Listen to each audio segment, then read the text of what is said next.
Our story begins in a desolate place where the presence of bodies is visible. Someone in thought says that they never imagined they would feel useless again while we hear them cough. We then see their body bleeding as they remain seated amidst the rubble, and we see their face with an expression of disgust as they think they had believed this time would be different, until suddenly their eyes open with a certain anguish. Then they observe a colossal creature while wondering if this is the end. Memories begin to flood their mind of how they used to call out to their mother in desperation. This happened when they were a child amidst the rubble of a destroyed building. The boy cried as he watched the immense creature devour his mother's body. Soon he saw her while she screamed for our protagonist.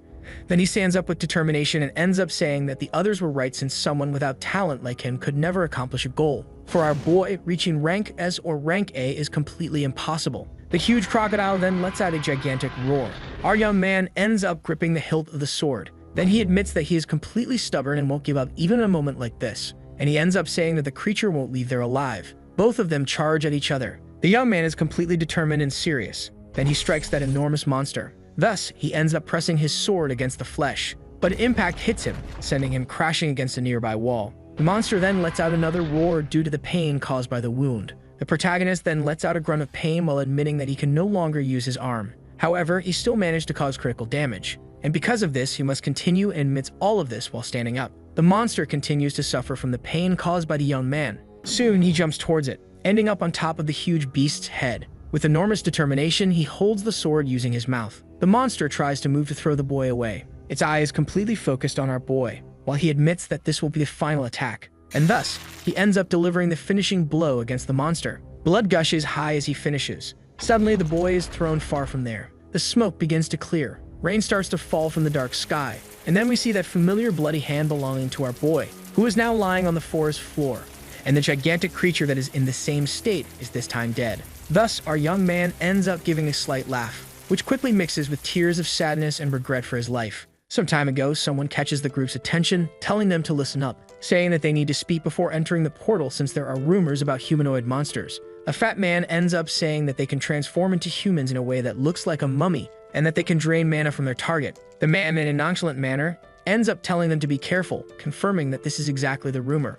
And our protagonist, Jin Subo, is the one who should remain most vigilant about the situation. Soon the guy, in a mocking way, approaches and asks if the young man is offended, saying that he is the only rank B hunter and that's why he was concerned. The guy continues by saying that our boy graduated with the highest marks from school and Suo feels extremely uncomfortable. Mocking the protagonist, the man says it's an honor to have a genius like him. And in thought, our hero wonders how he ended up in this situation, given that he was the cadet with the highest score. In the past, he had begun to think that he was talented, and with that, he could avenge his mother and go far. However, at a certain point, he ended up realizing that training was useless since it was something impossible for him. And he compares it to someone drawing a line on the ground and saying it was his destiny. Whenever he was humiliated, he consoled himself by saying that everything should get better. There, a hero realized it was again his limit, and that's why he went to portals with other groups. But these people always humiliated him, expecting the boy now to be dead weight. With a confident look, our young man says that nothing makes sense anymore. Taking a step forward, he wonders why he is so obsessed with dungeons when he is always humiliated. But he suspects it's due to his desire for revenge and his stubbornness in not accepting his own limits. And he admits that there's nothing else to do because he is completely stubborn. Soon after, he crosses the huge red portal.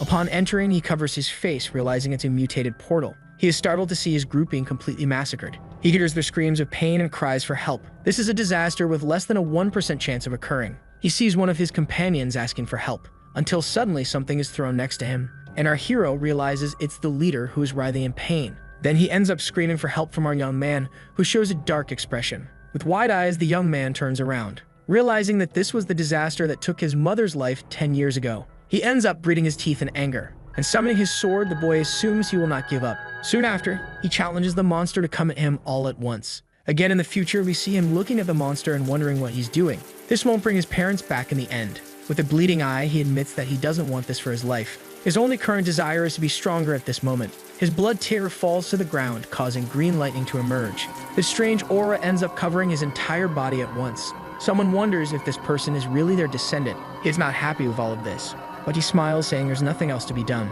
Then our boy suddenly opens his eyes. Immediately afterward, he lets out a loud scream of shock. Looking around, he wonders where he is. Then he asks if this is the afterlife, but a voice behind him says no. Our young man is impressed by a male figure at his rear. The eyes of that man glow green, and his expression is the most serene possible. Our young man notices that the guy's clothing is old and questions who he might be. Then the old man assumes that the boy's insolence is the result of his crazy mind. But then he asks if the young man really doesn't know him, to which the young man assumes he does not. And before questioning again, our boy is interrupted by the man placing a hand on his chin. Then he claims to be the celestial demon. He also reveals that the protagonist is his only descendant. Confusion spreads across the young man's face. His mind recalls the title of celestial demon. Known by everyone who enjoys subculture, he is also said to be someone above the heavens, thus holding the title of the most powerful. Our protagonist narrows his eyes because he thought this was a fictional character that only existed in novels. His mind fills with questions about how this could be his ancestor, and the demon says it's indeed hard to believe. He then explains that his era and he himself were relegated to myths. However, this is a mistake since the boy is truly his descendant.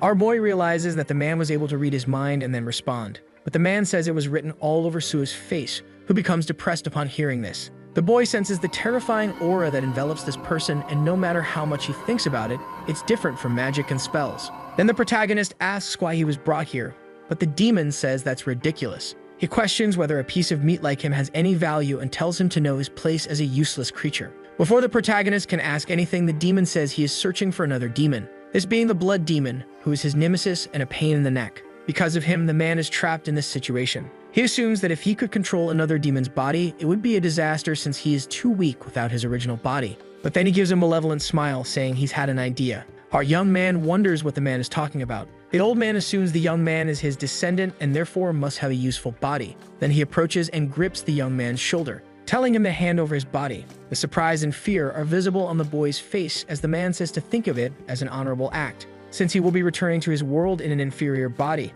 But our protagonist interrupts him with a slap and says he would never give his body to someone like him, until a strong pressure ends up covering the young man's body, this being the dense aura of the demon, who asks if the young man has forgotten his place.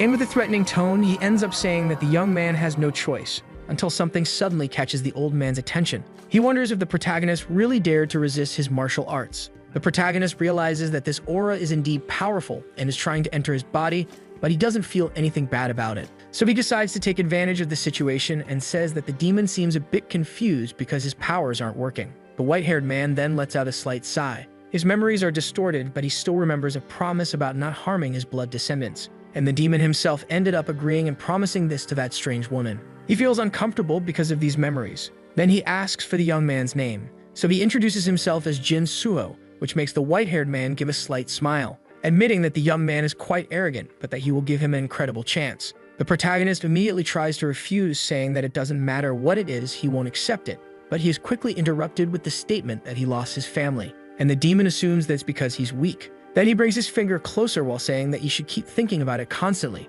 citing thoughts like he could still be alive if he were stronger, or that he could protect the entire world if he could. And the man, in an arrogant and realistic manner, ends up saying that's in the past and there's no going back. Our protagonist gets angry, telling him to stop reading his mind and saying that he will kill him. But the demon is only excited by this threat and ends up saying that's what he wanted to see, the anger of revenge. And then he claims that inferior lives can't surpass their limits, and that's why they tend to have useless feelings, and our protagonist is no different. He then gives a smug smile while saying that the young man tried and realized he had reached his limit. The young man shouts for him to shut up until he is interrupted by the demon, who this time will be direct, assuming that he will remove this limit. Our young man is confused by this statement, but the demon simply says that he will do him a favor, and he ends up revealing that the methods used in this world of hunters are not suitable for him, who is his descendant. He remembers being just a rank B, the 26th cadet in his facility. Our young man really needs martial arts, and the strongest thing in the Murim world would be his celestial demon martial art. So Suo looks at his hand, wondering if he can really become stronger.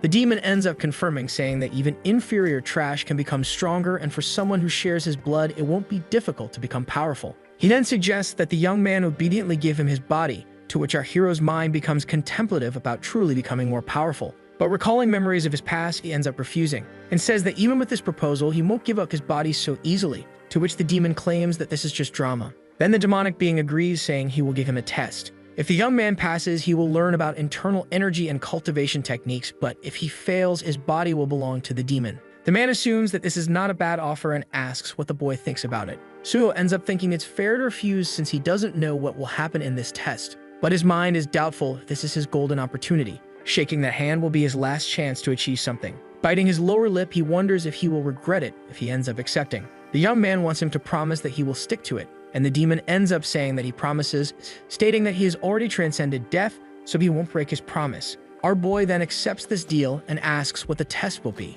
The man ends up saying for him to take a step and stand in front of him. Then he snaps his fingers with a green aura around him, and suddenly, a heavy aura covers our young man's body. Looking around, he asks where he is, until he hears something that sends chills down his spine. It's his mother calling out to him. The woman, in tears, ends up calling her son's name, and she says that he needs to hide until someone comes to find him. Our young man has a dark expression upon hearing her say that the boy needs to hide until the right moment. Sue remembers his mother ordering him to stay quiet. He begged her not to leave him alone. Then he screamed for his mother, who ended up being attacked by the creature. The scene became ingrained in his mind, and he ended up assuming it would have been much better if he had died with her. The frightened child could only let out whimpers of fear. Soon after, he ran from that enormous monster. If the young man had died with her, he wouldn't have suffered so much in this miserable life. That way, she wouldn't be disappointed to see that he was just ranked 35. He still remembers the looks of those many people staring at him. The crowd already knew that this was his predestined limit. Being a hunter depends entirely on talent, and if you're born without it, then you're a complete nothing. They think Suho should have given up his life a long time ago and say it's incredible that he keeps persisting despite being a complete failure. Our young man ends up gritting his teeth, asking what these people know about him. Suho admits that he spent his life training and managed to get this far through sheer effort. These figures don't know what this young man had to endure. He kept the image of that gigantic creature in mind, specifically the memory of his mother. Anger visibly took over his face. The demon tells the boy to continue filling his heart with rage, because if he gains his power, he will avenge himself on all those worthless people. Then the evil creature asks if he will let that happen again, until suddenly, the young man finds himself in shock, seeing someone on their knees calling his name. It's his mother, who calls out to him asking something, questioning why he left her. She asks if the young man can only run away like a coward. Then she calls him, saying that this place is cold. Soon the demon asks why he's hesitating and orders him to move forward. The man ends up saying that this is the protagonist's mother and asks if he will abandon her again. Suho approaches while the long-haired man supports him. But suddenly, our young man ends up refusing. This confuses even that dark creature, who ends up seeing the protagonist eliminate that mirage. The young man says that the way he's being manipulated is completely wrong, because his true mother would never blame him. He still remembers his mother screaming for him to run away.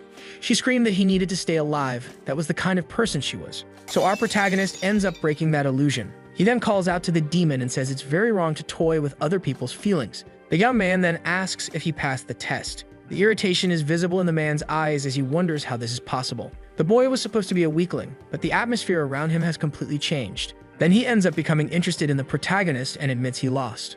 Thus, he acknowledges that the young man passed the test, and the boy quickly asks how he can become stronger. The long-haired man ends up saying that he can't be in a hurry because there's a huge process to go through. Our protagonist is confused by this while the demon admits that he won't take his body. He won't do it for now unless the boy comes to him and begs for it. Suho wonders if he can really trust his words. If he hesitates, he'll end up losing his body, but if not, then nothing will happen. So the young man agrees, saying he'll fulfill his part of the deal as long as the other does too. The demon seems satisfied with this. Thus, both will see how much our young man can endure. Soon he finds himself alone and surrounded by that energy. He wonders what it could be. The voice says he should feel honored to be able to serve him. The boy realizes something. He soon sees a blade flying towards him. The young man promptly manages to dodge it, becoming extremely confused upon seeing it. However, that demonic being will make an exception and allow him to use his power. His first step should be to fight against the worms of the blood cult. The man with a blank expression prepares his blade. He then charges our protagonist, but the demon tells him to kill them all. So the young man ends up grabbing that sword that flew at him earlier, and thus he defeated that man who apparently was being controlled. The other members end up being frightened by this. The system informs that the boy absorbed the demon's spirit, to which the demon himself ends up asking what he thought of his strength, leaving our young man confused. Soon the boy becomes serious as he notices that he has acquired a new skill tree. Thus, he obtained a portion of the celestial demon's martial art. Then our young man prepares himself with his blade, and he ends up cutting through all those cult members with ease. Our young man thinks this is unbelievable and questions if this is the real power of the celestial demon. The evil creature confirms that this is just a drop of his power, and the more he accepts it, the larger that drop will grow. The boy says he won't fall for the words of such a vile being. He decides that he needs to focus, especially on defeating the enemies in front of him. So he opens his system window. Then he uses a skill called Rank B Ice Spear. He perfectly lands the attack on the two cult disciples. Then he uses his blade to finish both of them at once. The system informs him that he is using multiple ice skills consecutively. Soon, our young man leaps toward all those enemies, and using his blade combined with his ice magic, he ends up finishing them all right there. In the end, he ends up getting injured, but it was just a superficial cut on his cheek, which surprises the demon because his concentration ability isn't that bad. When he fully controls our protagonist's body, he'll be able to bring him to an acceptable level. However, this number of enemies is too much for a simple novice, so he says he can't let him die here and that's why he'll help him a bit. But the young man promptly refuses. Then the demon orders him to drop his sword, sending a shock through our boy's body, and soon he ends up dropping his sword. He realizes he can't move his body and questions what the long-haired man is planning. The boy thinks this is all very dangerous and the enemies take advantage of this opening. Then the demonic being says that everything in the Marim world depends on your steps. A dark aura begins to emerge from our hero's chest. His eyes become just like those of the demon. Time seems to have stopped, and then the first art of the celestial demon is used. Our protagonist then takes a step forward, which causes a black aura to emerge. This is the technique of the celestial demon's dominating step, and so that immense power begins to envelop his surroundings. The puppets around him start to feel that immense power, to the point where their skin begins to peel off, and thus the bodies of those puppets end up disintegrating. Our young man's breathing becomes extremely heavy. He then questions if he was really capable of doing that. But the demon says that's not something that could be done with his power and scolds him for thinking too highly of himself. Suddenly, a shock passes through our young man's vision. He then ends up kneeling, realizing that the strength in his body is gone. Soon the evil being says that this was expected, and the boy ends up realizing something. As he starts to lose consciousness, he stares at the face of that sinister man. And seeing his smile, he questions if he's been deceived. The system informs him that he has obtained 124 blood phantoms, thus increasing his proficiency in the celestial demon's divine art. He then opens his eyes, seeing a familiar ceiling. He suddenly widens his eyes and gets up completely startled, accompanied by a scream to which the demon beside him mocks him. The boy realizes that his body wasn't taken over, and the demon says he's not someone who breaks promises. Our young man feels a bit uneasy, but the long-haired man simply tells him to be quiet. Sua thinks the guy is at least true to his word, though he's not sure if that's good or bad. Then our young man asks if the reason he could use that power has to do with the fact that he was briefly taken over. The demonic being mocks him, asking if he will surrender his body if he answers, but the boy just says no. He then asks what he thought of his power. Our young man admits that he doesn't want to acknowledge it, but he concedes that it's something incredible, even more impressive than he expected. The demon says that's not even half of the power of his martial art, and then he says that he was once called the Sovereign. Our young man says he needs to avenge what happened to his parents, and for that, he will need the demon's power. But to obtain that power, he must continue killing blood demons and absorb their internal energy, which the long-haired man confirms. And with that, he's 100% ready to surrender his body, but the young man simply refuses. He declares that he will never do that since he will be the one to use all of the demon's power himself. So the boy ends up ripping the IV out of his vein. The demon thinks this will be very interesting to observe since it's the evolution of his descendant. Immediately after, he wishes him good luck and says that he will have plenty of chances to try. Our protagonist knows that he will die soon, but still he won't give up on his revenge, especially now that he is much stronger. At this moment, his life is about to change completely, and with a confident smile, he declares that he won't give up on this path. Suddenly, someone enters the hospital room. The woman says she heard that the young man almost died.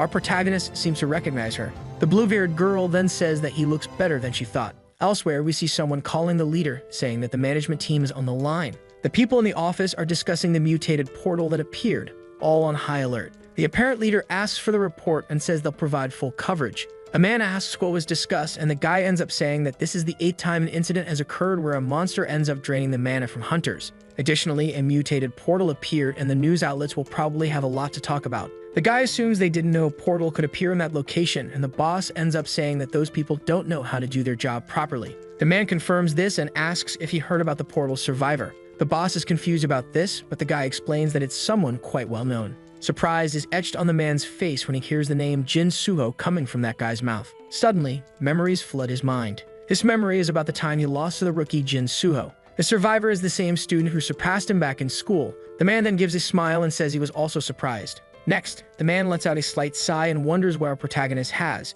He assumes that he just has too much luck, so the guy shouldn't worry. He ends up insulting his colleague's team, who curses back at his personality. Then he walks away saying it's been ages since they graduated, and yet the guy can't stop badmouthing the protagonist. Soon the boss remembers that sensation. The protagonist's eyes were by far the most terrifying feature of him. And while pulling out a cigarette, he ends up cursing our young man, impressed that the boy continues going on dungeon expeditions. Our protagonist recognizes the young woman as Cha Sayan, and the girl is impressed that he still remembers her name. Our protagonist rudely says that he has nothing to say. The girl sits down and ends up apologizing, saying she has some advice to give him. She says that he needs to stop being a hunter since he doesn't have the skills for it, and she wonders how many times she'll have to say this again. Our protagonist had already told her before to stop meddling in his life. The young woman says she's just stating facts, but the boy really doesn't care, so he simply wishes for the girl to leave. Soon the girl gets irritated and asks if he's only going to think about this when he's nearly dying again. She tries to say something, but is quickly interrupted by the protagonist telling her to leave. Our hero is determined to make her leave. The blue-haired girl gets frustrated and bites her lower lip. Soon after, she just accepts it. She'll leave just as he asked. The demon asks who that girl is, but the young man doesn't want to know and just tells him to shut up. The protagonist's mind seems to darken with bad memories. We see Cyan outside the hospital. Her bodyguard asks if she managed to talk to him, but she only admits that she didn't. The man asks if it wouldn't be better for her to be straightforward and say she's worried. But the young woman assumes that he won't change even if she says that and tells the guy not to worry. So both end up leaving in their limousine while saying that the next expedition will be the following day. We then see the protagonist's demonic auras spreading throughout the room. He's cultivating with maximum concentration. Sweating and exhausted, he opens his eyes, feeling pleased as he sees that he has acquired the mental technique of internal energy from the celestial demon's divine art. The demon seems tense and then mocks him, saying he took too long to learn, but our boy just says he's tired and tells the other to shut up. However, the demonic being calls him a psychopath for having learned it so quickly, because even though he is his descendant, it's still confusing to know exactly who he is. Sometime later, our protagonist asks if this is the right place. He explains that this is a portal where hunters and beginners train, usually rank F, but the spirit agrees, saying he's sure. The long-haired man says he can smell the blood demon and is certain that it's here. Our young man remains doubtful, as he can't understand why this person would drain the energy of novice hunters. The demon quickly says that there's no need to understand, and the boy isn't surprised. Both of them observe several groups in front of that blue portal. Stugum notices that there are quite a few people there, and a guy approaches to confirm the young man's identity. He introduces himself as a rank B hunter, which makes the man tense, and then he asks if our boy knows that this is a rank F portal. However, the protagonist says he has ulterior motives for being there, and the man quickly understands. With an apparently fake smile, the guy says they'll be happy to have a hunter with them. A novice asks why he's in that place, and then another guy says that the protagonist is quite famous. He explains that Jin Sugo is known for rumors of working globally. The novice quickly recognizes him as the aspiring hunter who never succeeded. And then he questions why someone like the young man would be there. But the guy says it's obvious. The protagonist wants to field his old reputation by being around new hunters. Both of them end up pitying the protagonist for having worked so hard for nothing. But in the end, it doesn't matter. He then highlights that life isn't fair for everyone. The groups seem to prepare and talk among themselves. Our young man remains distant, with his thoughts running wild, recalling how he used to do dungeons with a certain joy, because he still had hope that he would become strong someday. The spirit is disgusted, saying that his descendant is really clinging to his past glory. Our protagonist emphasizes that he doesn't want him in his mind, but the long-haired man explains that he had a very funny and disgusting expression, and then scolds him for saying he wanted to use him for revenge but is still stuck in the past. Our young man stays silent with those words hammering in his mind until someone catches his attention. A girl approaches him. Sua asks if she needs something, and the girl is embarrassed to say. Then she opens up, asking for an autograph from our young man. He promptly remains confused about this since it has never happened before, and the girl just confirms. Suo notices something and then turns his eyes behind him. He sees some guys badmouthing him, calling our young man a talented bum. Other people also insult him, questioning why someone like him is in this place for novices. Our hero informs her that it wouldn't be good for her to ask him for an autograph, and the girl is confused. But she quickly explains that it's not because of his rank. The girl is one of the survivors of the dungeon that our young man completed. If it weren't for Suo, she might not even be there at this moment. Our hero is impressed that he actually saved someone since he had thought he was incompetent and couldn't even help a single person. So he ends up giving a slight smile and informs her that he'll give her an autograph later. The young woman feels a bit down, thinking she won't get anything, but the boy explains that he will sign it, but he'll do it after they finish the portal. Then the girl gives a genuine smile of happiness at this. She quickly bows and thanks the protagonist for saving her. Her friend approaches her with extreme joy. Suho just hears her say that this is the best day of her life. Then he turns, asking the spirit if only someone of rank A or higher can fight against a blood phantom. The demon promptly agrees, saying that there will be stronger monsters than them. And our young man notices that the majority of hunters entering there will only be rank C. He quickly assumes something that the spirit confirms, saying that if the protagonist doesn't go, then everyone will die at once. With confidence, the young man emphasizes that he can't break their trust on his first day. Immediately after, a woman ends up saying for those who are participating to gather. And then she introduces the rank C hunter, Kang Bungshul, who will be in charge of the team for the day. The team struggled to bring someone like him here, so they should pay close attention to what they will learn, which everyone confirms. But then she announces that they will have a special guest, the rank B hunter, Jin Suo. With his participation, the woman doubts they will have any kind of trouble. The rank C approaches, extending his hand and saying it's an honor to meet our protagonist. Our boy is impressed by such an attitude and then shakes his hand. But soon, he looks at the man's hand seriously. He wonders if this guy really wants to pick a fight with someone like him. The old man thinks to himself that the protagonist only reached this rank because of his past reputation. He then gives a sly smile, thinking that he will get a promotion if he proves to be better than the protagonist. Soon, the old man realizes something. He wonders what this guy is doing. Then everyone crosses the portal. Those at the front start looking around and seeing that there's nothing unusual. Then the novices begin to notice that this place is cold and wonder if everything will be okay. But the instructor just tells them to relax. This is a rank B portal, so if they trust his skills, everything will be fine, which irritates our protagonist with this lie. He thinks to himself that anyone can tell this isn't a rank F portal, but rather a rank A or higher. The spirit confirms that this is normal among all people since it never changes depending on the era. Our boy knows that only one guest is wanted, so nothing will change even if he tries to do something. And that's why he'll make use of this useless instructor for now, and then he says out loud that he will follow his orders and suggests that one of them should guard the rear. The guy gives an awkward smile and says they will do that since it's basic. Soon the guy starts to realize that the protagonist's skills are just a facade and then tells the group to stay close.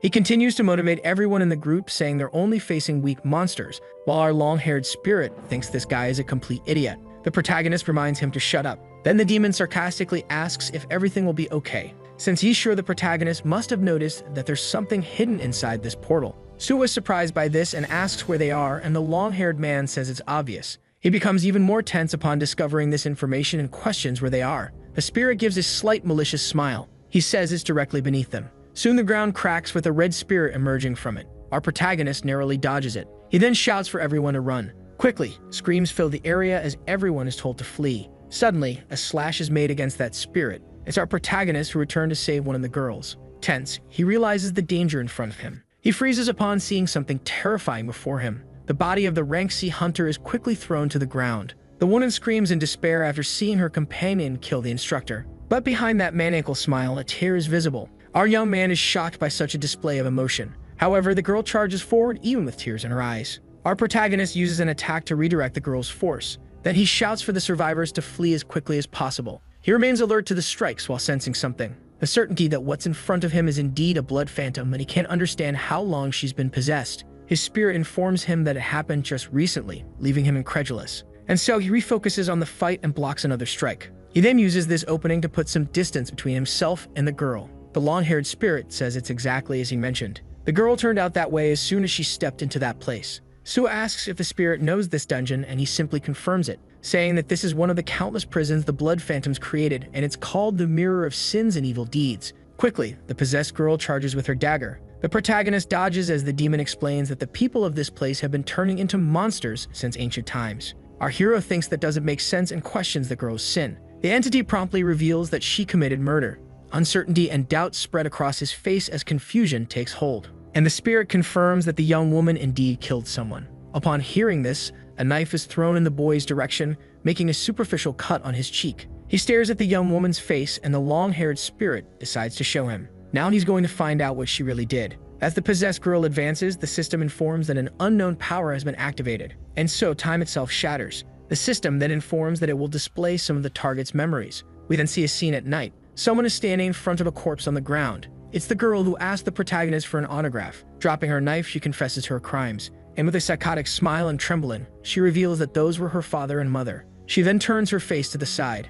She ends up seeing her reflection in a mirror. For a moment, silence takes over the scene. But quickly, the young woman ends up vomiting for a reason we don't understand. The memories begin to distort little by little, until our protagonist returns to his consciousness, still with an incredulous look, because he can feel that those memories are real. Understanding that this really happened, the boy can't help but wonder why the young woman committed such an act. His ancestor whispers as he sees that Sue is shocked by what he saw. Then he encourages him to finish the girl off since she's trying to kill him and is a murderer. Our young man remains incredulous at the thought of actually killing the girl. He then stares at her tear-streaked face. However, the memory of how he met her comes to his mind and he remembers that she was saved by him. Her bright smile was genuine, and the words that she was alive only because of him continue to echo in his mind, until he manages to dodge and hears someone asking to be saved. The girl falls to the ground, letting out a groan of pain. Our protagonist promptly drops his weapon. His ancestor questions the reason for this reckless action. He then says there's no reason to spare her, but the boy explains that she wants to be saved, recalling that the spirit had told him he needed power to not run away as he did in the past.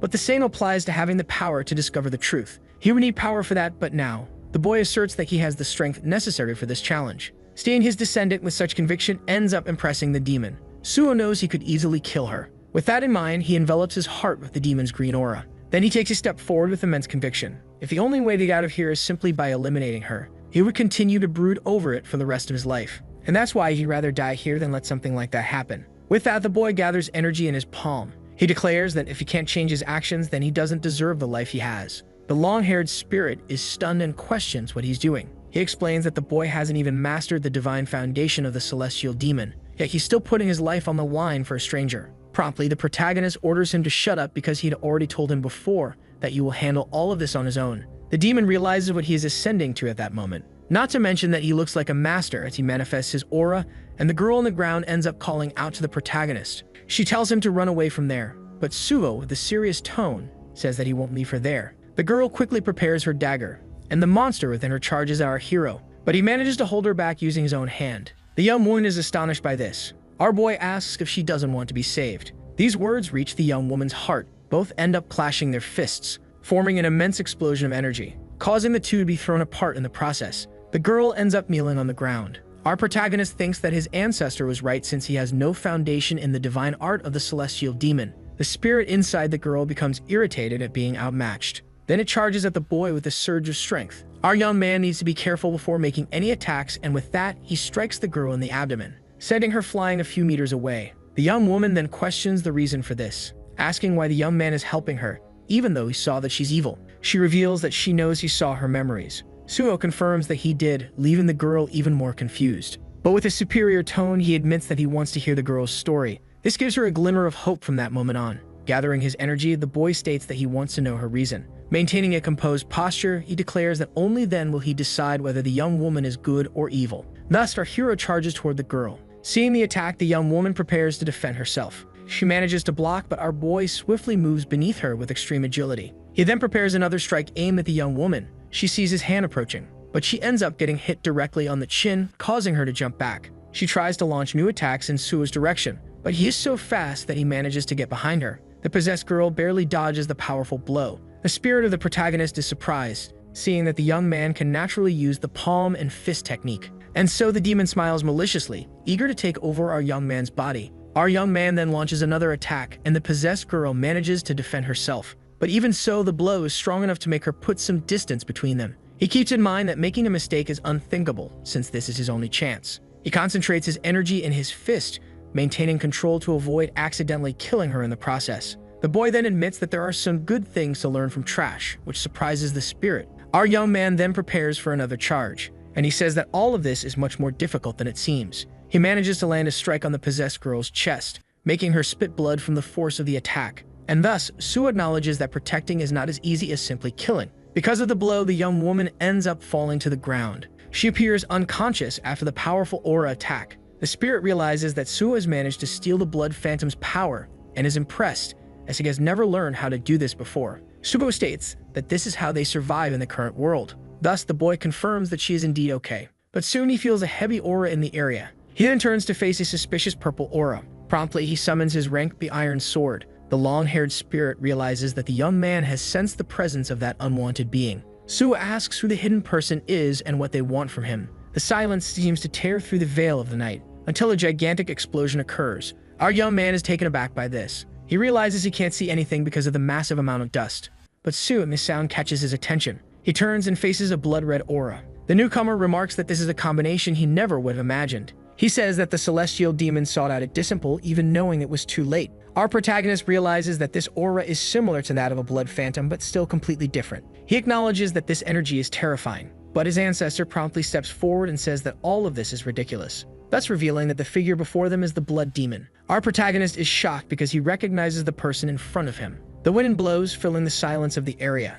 Our protagonist realizes that this is indeed the blood demon, who is his ancestor's rival. This is the being that created the portals, but the protagonist wonders why he is in a low-rank portal. The spirit reveals that this is not the entity's true body, explaining that the real body would be much stronger, and that's why he can't use all of his power in a third body. Our protagonist remains shocked because that demon is extremely powerful, and he wonders just how strong the demon would be at his peak. Soon the ancestor says that this demon is not even a tenth as strong as he was during his time in Murim. Then the man questions how Jin Suho is still alive. Our protagonist is surprised to be recognized. The spirit says it's impossible not to know him, since he is the only descendant of the celestial demon. The long-haired spirit steps forward, saying he had indeed imagined it, and he tells our protagonist that the time for his revenge has come sooner than expected. Our protagonist is confused by this. Soon both spirits begin to duel with their auras. Then the blood demon decides to reveal something, that the one before them is the person who gave the order to kill Suo's mother. Our hero freezes for a long moment. With a face covered in surprise and hatred, he ends up asking if this is true.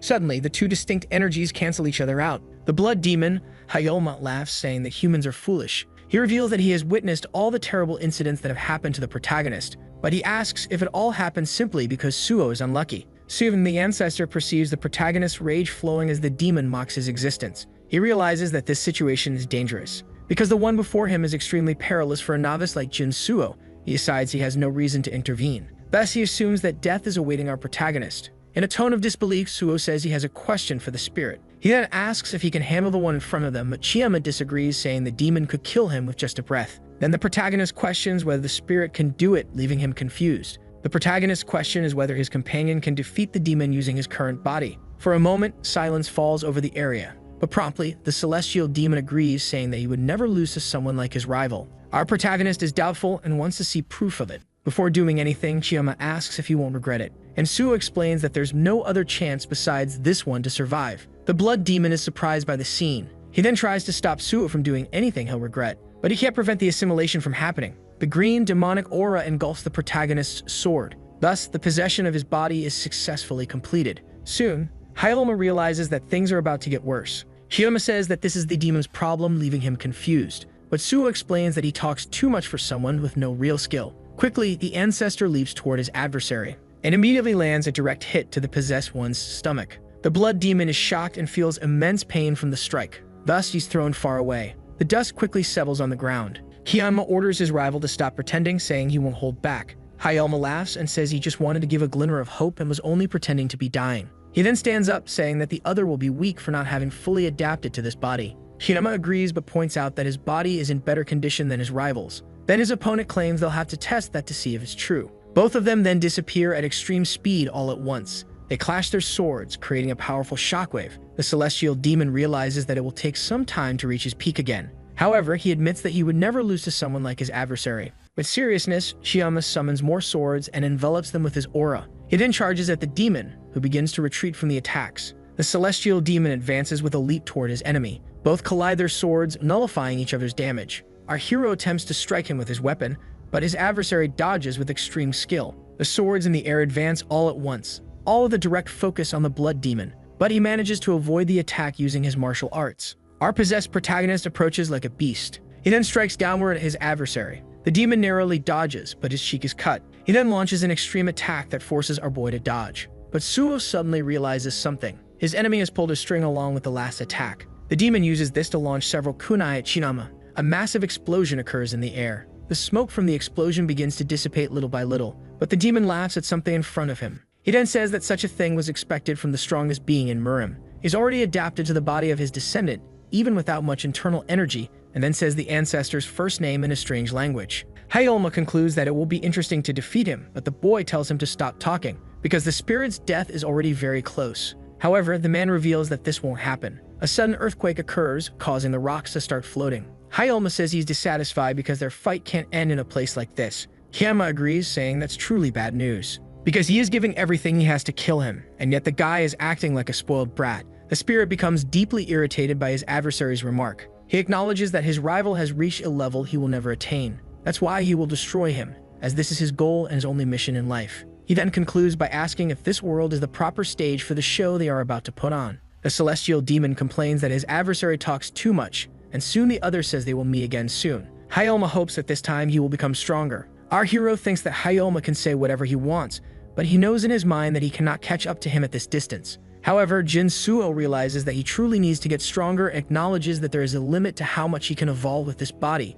Soon, Chiyama is saying there's no other way and decides to let him escape this time. Our protagonist finally regains control of his body. Looking around, he realizes that everyone else is also safe. He wonders if it's all over until a system window opens in front of him. It informs him that he has completed the dungeon and acquired the ability to absorb phantoms after defeating the blood spirit. Suo cannot feel the consciousness of the celestial demon and wonders if he has entered a state of hibernation. Our young man doesn't know why he regained control, but he shouldn't think it was mere luck. He assumes that he will need to become strong enough not to lose a Hyoma even at 10% of his power. He stares at his wrist for a moment until he suddenly hears someone calling him. He sees that it's the girl from before, covered in blood. Our hero is surprised, and the system informs him that he has obtained a fragment of the mirror of malevolent deeds. The evil within this fragment has been completely extinguished, and now it will invoke a quarter of the memories contained within it. We see the young woman sitting on the ground, humming her knees. She is frightened when the door suddenly opens. She sees a woman standing in front of her, holding a piece of paper. The woman notices that the girl has high marks in writing but extremely low scores in other areas. She is visibly irritated by this. She then asks how old Jian thinks she is to dare get such a low grade. Jian is completely terrified and tries to explain, but she quickly receives a slap to the face that prevents her from speaking. The woman says that Jian is 20 years old and that she wants to see her improvements as a hunter. She questions how the young woman can be so disgusting. She wonders why she invested in someone she considers trash, while Jian can only apologize. The woman quickly screams at her to stop apologizing. Jian finds herself about to receive another slap, and in that moment, she realizes that no one would want to be the protagonist of her life. Inside, she was breaking little by little. Sometime later, we see her talking with her friend about the scolding she received from her mother. Her friend advises her to stop hiding what she truly feels. But soon she notices that Jian always wears long-sleeved shirts, even in the heat, but Jian says she gets cold easily. Jian then looks to the side while her friend talks. She notices a vendor selling trinkets with a strange, bloody aura. She asks her friend about it, and her friend explains that the man is always there. Assuming that it's something well-known in the area, the old man tells her to buy a bracelet. Jian is confused by the man speaking to her out of nowhere. Then the man extends something strange to the girl. She thinks it's just a piece of glass.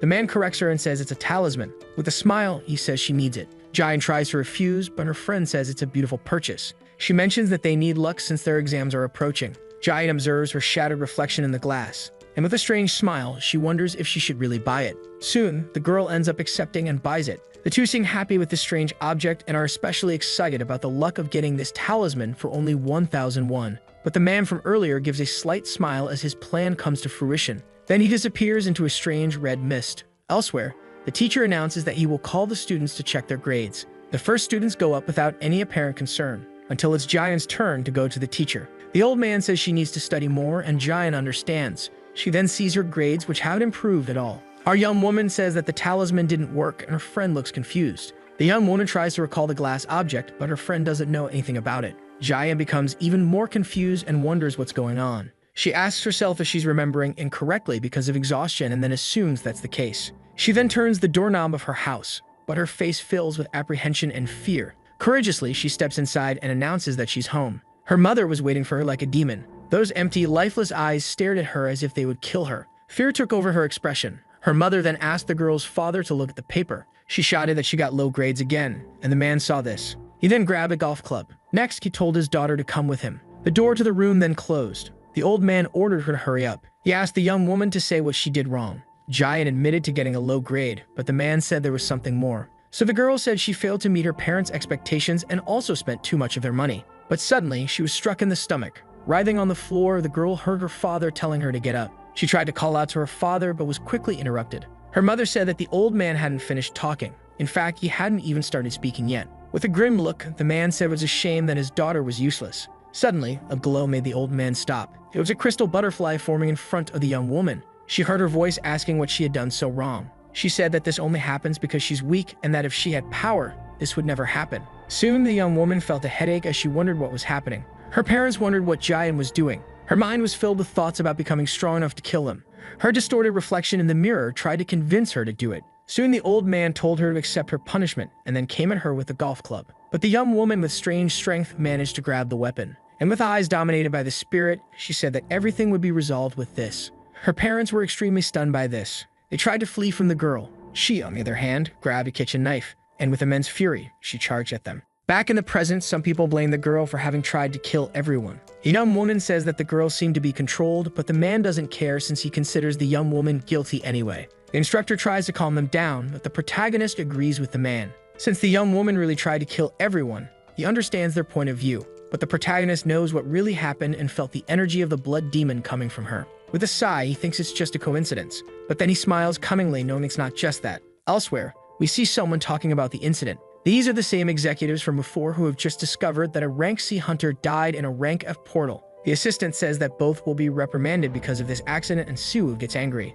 In extreme rage, he slams the table. He knows well that it was hard to reach this position, and that's why the higher-ups in the company will try to demote him. But with a certain determination, a man wants to find out what happened inside the portal. So he orders his subordinate to gather information, but the subordinate has already done so. They manage to uncover some important things, and the boss gets upset for not being informed earlier. However, he is interrupted when he hears the name Jin Suo being mentioned. The other explains that the young man was involved in this incident along with the unknown monster that absorbs people's mana. The assistant then says it can't be a mere coincidence. So the boss grabs his jacket, saying they need to go. His assistant says it's from another department, so he needs to work elsewhere. So, with a face full of anger, says he needs help, whether by fair means or foul. The other man understands that he can't argue during his superior's angry outbursts and assumes that it will be a complicated situation. Elsewhere, someone says they'd like details of what happened. The groups explain that the girl killed the instructor and then charged at everyone with extreme murderous intent. The others agree and say that Jian snapped out of nowhere, and the woman seems to understand. She then says she needs to investigate and starts walking toward the young woman. Suddenly, the brown-haired girl feels an extremely heavy aura enveloping her body. The woman says she must be punished for hurting civilians and informs the rest of the team to escort the cadets out. But before she can continue, our protagonist steps in front of her and asks what's going on. The older woman immediately asks who the boy is and why he's getting in her way. Someone nearby mentions that he is Hunter Jin, a rank B who was in the dungeon with them, which causes the woman to relax a little. Promptly, the woman orders him to step aside if he wants to continue being free and says the young woman behind him is dangerous. But the protagonist suggests that she continue her investigation at another time. Irritated, the woman says that the boy doesn't dictate the investigation and orders him not to complicate things further. Our hero releases his aura and says that according to the awakened laws, every victim within the portal must be protected above all else. Apologetically, the woman asks if he really thinks the young girl can be considered a victim of the incident. The heavy aura of the woman is released and thrown at Suo, when suddenly they hear footsteps approaching them both. Annoyed, the older woman asks who dares to approach, but her expression quickly changes to one of visible fear and surprise. She realizes that the person approaching is Director Kim Soo-woo. She apologizes for being rude, not realizing it was him, but the man promptly orders her to leave, saying he'll take care of things from here. The older woman tries to refuse, saying the authorities assigned the case to her, but the man with his dense and heavy aura orders her to leave immediately, frightening her in the process. The woman recognizes that this is the true power of a rank S hunter, and that he is much stronger than she is. Bowing, she says she will inform the department that he will be taking over the incident. Silence spreads as the two most promising students of the academy reunite. The man greets Suo, saying it's been a long time since he last saw him. He then explains that he heard Suo started working as a hunter and seems to have had an easy life, but the protagonist asks what his former colleague is doing. Stu is surprised that his old classmate hasn't seen the news, as he is now a director of the association. Suo asks if he wants congratulations, but the man says he doesn't want anything from him. What he seeks is an account of what happened there and then suggests they leave the place. With a threatening tone, he admits he wants to know about the monster that absorbs the mana of the people it kills. He then admits that he's already discovered that our protagonist is involved and tells him there's no need to lie. In the same threatening tone, our protagonist asks where the proof is. Stu's grip intensifies. He releases his aura onto the protagonist all at once as a form of threat. However, Suo neutralizes that energy with his own. The man notices that this mana is above the level of our heroes, stating that he didn't have this before. With seriousness and anger, he says that the fact Suo is alive is already proof enough. Our protagonist disagrees, saying that's not a modern approach and seems more like the excuse of a spoiled child. But in the end, he agrees to go in exchange for letting the girl leave on her own since she's bleeding too much. Jian trembles in fear because of Suo. Agreeing silently, the man then tells the protagonist to follow him. Some time passes, and we move to another location. The assistant serves coffee to the two present. He tries to calm the situation, saying it's better to relax and get to know each other first. But he's soon interrupted by the boss, who asks if Suo is involved in all of this. The old man says he's never heard of monsters that absorb human mana, and while there are many parasitic monsters, these are very different. Our protagonist asks why he's being investigated, and the man responds that in the two portals Suo recently completed, two of these mana-absorbing individuals appeared. The assistant informs him that the association has no choice but to assume they are somehow related, and so he hopes our hero understands his position. He ends up agreeing that it's something plausible until he's interrupted by more information. The boss explains that he just emitted rank S mana and clearly there's something more, but the protagonist interrupts him with a laugh. He says he hasn't seen them in a while, but they haven't changed a bit, especially Suo, who still has the same annoying and arrogant personality as always. Irritation takes over the older man's face as he hears the young man say he might be involved in this. But even so, he never stopped to think about how strong the protagonist must be to emit rank S mana, which he's so proud of. With that, our young man releases his intense and demonic mana onto the two. The old man wonders what's happening, realizing it's not just pure mana. The assistant tries to calm the situation, saying they just need to talk, but he's interrupted by the protagonist, who wants to be honest with both of them. Because he already realized that they didn't bring him there just for this, as they didn't intend to just talk. They were planning to get rid of him one way or another, which the assistant tries to disagree with. Pseudo supposes that his colleagues must have enough common sense to be ready to die in the same way. Soon, a sense of fear settles in Sue as the system informs our hero that he has broken his first limit. The hidden trait of the Eyes of Arrogance has been revealed, and it informs that these eyes make a person's heart cold. The ranks as Hunter starts trembling at the immense aura and vision in front of him. He thinks to himself that he's sure he's seen those eyes before. It's the same look from a time in the past when he was defeated by the protagonist. A few years ago, we see a competition, and we see the next battle that will take place between Sue and Suo. A woman smoking comments that the black-haired boy will probably win this round. She then admits that our protagonist is clearly unlucky, as we are introduced to her as Han Jung, the leader of the Death Moon Guild. The director of the HK Guild comments that his companion is really interested in the young man. The blonde agrees, saying the cadet really has great talent. Her companion says she has a point, and not only that, but the young man is also a student at a rank as Hunter. He states that other guilds must be competing to recruit him, and the same goes for the association. He then admits that it's good that no one has closed the deal yet, and she suggests that he sit next to her. Promptly, the blonde suggests that he have a lollipop, but the man declines, saying she seems to have quit her smoking habit. Looking down, the woman confirms this hypothesis. Soon, everyone notices that the battle between the two students is about to begin. The judge orders both to take their positions. The countdown begins at 3, and as time passes, only the wind can be heard. Until that extremely long final second arrives. The duel begins with both clashing their swords. Stu takes an offensive stance against our protagonist. The boy is then pushed back. He shows severe difficulty in the fight he finds himself in. He continues to be cornered, dodging Su's attacks. Then Su thinks that his opponent is named Jin Suho, but even so, he shouldn't waste any more time on him. He then charges with extreme speed and determination, thinking to himself that he'll finish it with a single blow. But suddenly, he ends up staring into our protagonist's green eyes. A look of surprise is visible in Su's eyes. He jumps back in fear of the strange aura he suddenly felt. Everyone wonders what happened and why he didn't deliver the final blow. They suppose that Su might have some arrogant personality trait that makes him want to humiliate the protagonist, but he realizes that he felt immense danger. He then looks at the protagonist and sees that he doesn't seem nervous at all. With extreme agility, Suo jumps toward him, striking, which the other tries to avoid. But quickly, his stance is broken by our hero's swift charge. With determined eyes, the protagonist advances once more toward the young man. He notices that his opponent's strikes are becoming much more precise. Everyone wonders what's happening and questions who Sugo is. They notice that the strange boy suddenly became good out of nowhere. The shareholders and guild leaders begin to want Suo on their team, so they decide to research everything about him. Anger takes over Su's face. He charges forward with more imprecise and forceful movements. Staggering, he has a question for our young man. He asks who Sugo is, which leaves him confused. Su realizes that the boy hasn't been mentioned even once in this tournament until now, and then asks what rich family he comes from and if he's from another country. Sugo says it's not nice to be prejudiced against others, but this only fuels his opponent's ego even more. Our protagonist says there's no reason for him to say anything. His opponent's body is filled with rage, and he vows to make Suo talk. In extreme anger, he charges with his sword, projecting a murderous intent. However, all of his attacks are repelled by our hero, who remains calm. His opponent ends up saying that it's all very obvious. He says Suo is there because he's being funded by his rich father or something like that. Near the brink of madness, he ends up saying it's all very obvious. But his smile starts to fade little by little as he realizes something terrifying in front of him. A gigantically heavy and simply strange demonic aura is emanating from the protagonist. He soon sees those terrifying eyes staring at him with superior intent. Then Suo executes a strike that even the prodigy can't see. His opponent is confused by this. He then dodges the next blow, which comes with extreme murderous intent. He wonders what it is because he's being completely cornered. He realizes that his opponent is on a completely different level than before until he stumbles. Then he ends up falling out of the ring. Surprise is strangely visible on the boy's face, until the whistle blows, signaling the end of the fight because someone stepped out of the boundary. Immediately after, the judge announces to everyone that the battle between the two has finally come to an end. And the winner of this battle is Jin Suo, who begins to raise his sword in the direction of the young man. He looks up, still with incredulity etched on his face. He sees a completely demonic look coming from our protagonist. His breathing becomes heavy and extremely confused by the scene. Returning to the present, he realizes that these are the same terrifying eyes from that time. Having an anxiety attack, his assistant tries to call him back, asking his boss to say something or do something, then saying that he is a rank as hunter, so he should be capable of doing something. Suddenly, the protagonist begins to feel a strange headache and wonders what he was doing in his mind. He doesn't know why he has to lower himself to such a level,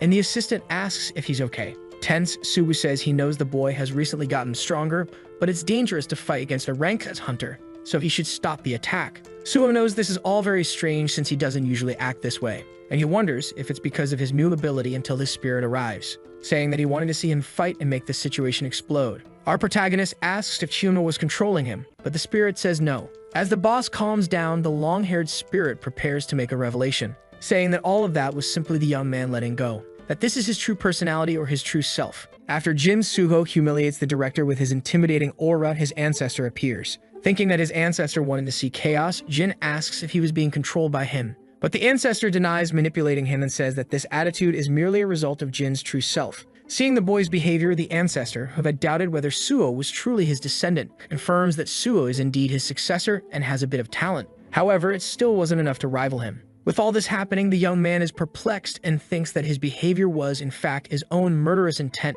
something he has been avoiding at all costs. Feeling a strong headache, he remembers that he had already felt this urge to commit atrocities before. Even after being thoroughly humiliated by the protagonist's murderous intent, Kim Soo tries to challenge him to a sword duel, while his friend tries to stop him from this suicidal idea. But the director explodes in anger, thinking that if he doesn't do anything against the protagonist, it will be like their first fight, in which he didn't stand a chance. As the protagonist stares at him, he wonders if Kim Soo was truly this weak since he was completely dominated, and that Kim Soo was considered a great duelist, but it seems that everyone was wrong since he lost to a nobody. On top of that, he had brought immense shame, even to his teacher's name. However, he was clearly devastated by the battle. While thinking, he is interrupted by the director, who is eager for another duel, but his friend tries to calm him down, saying that he won't lose again and doesn't care if Jin Suho had become stronger, affirming that he would defeat him. However, his friend punches him in the face to bring him back to reality. After that, he tells the director to pay more attention to what he says. Coming to his senses, he looks at the protagonist, imagining that he might be an opponent he cannot defeat at this moment,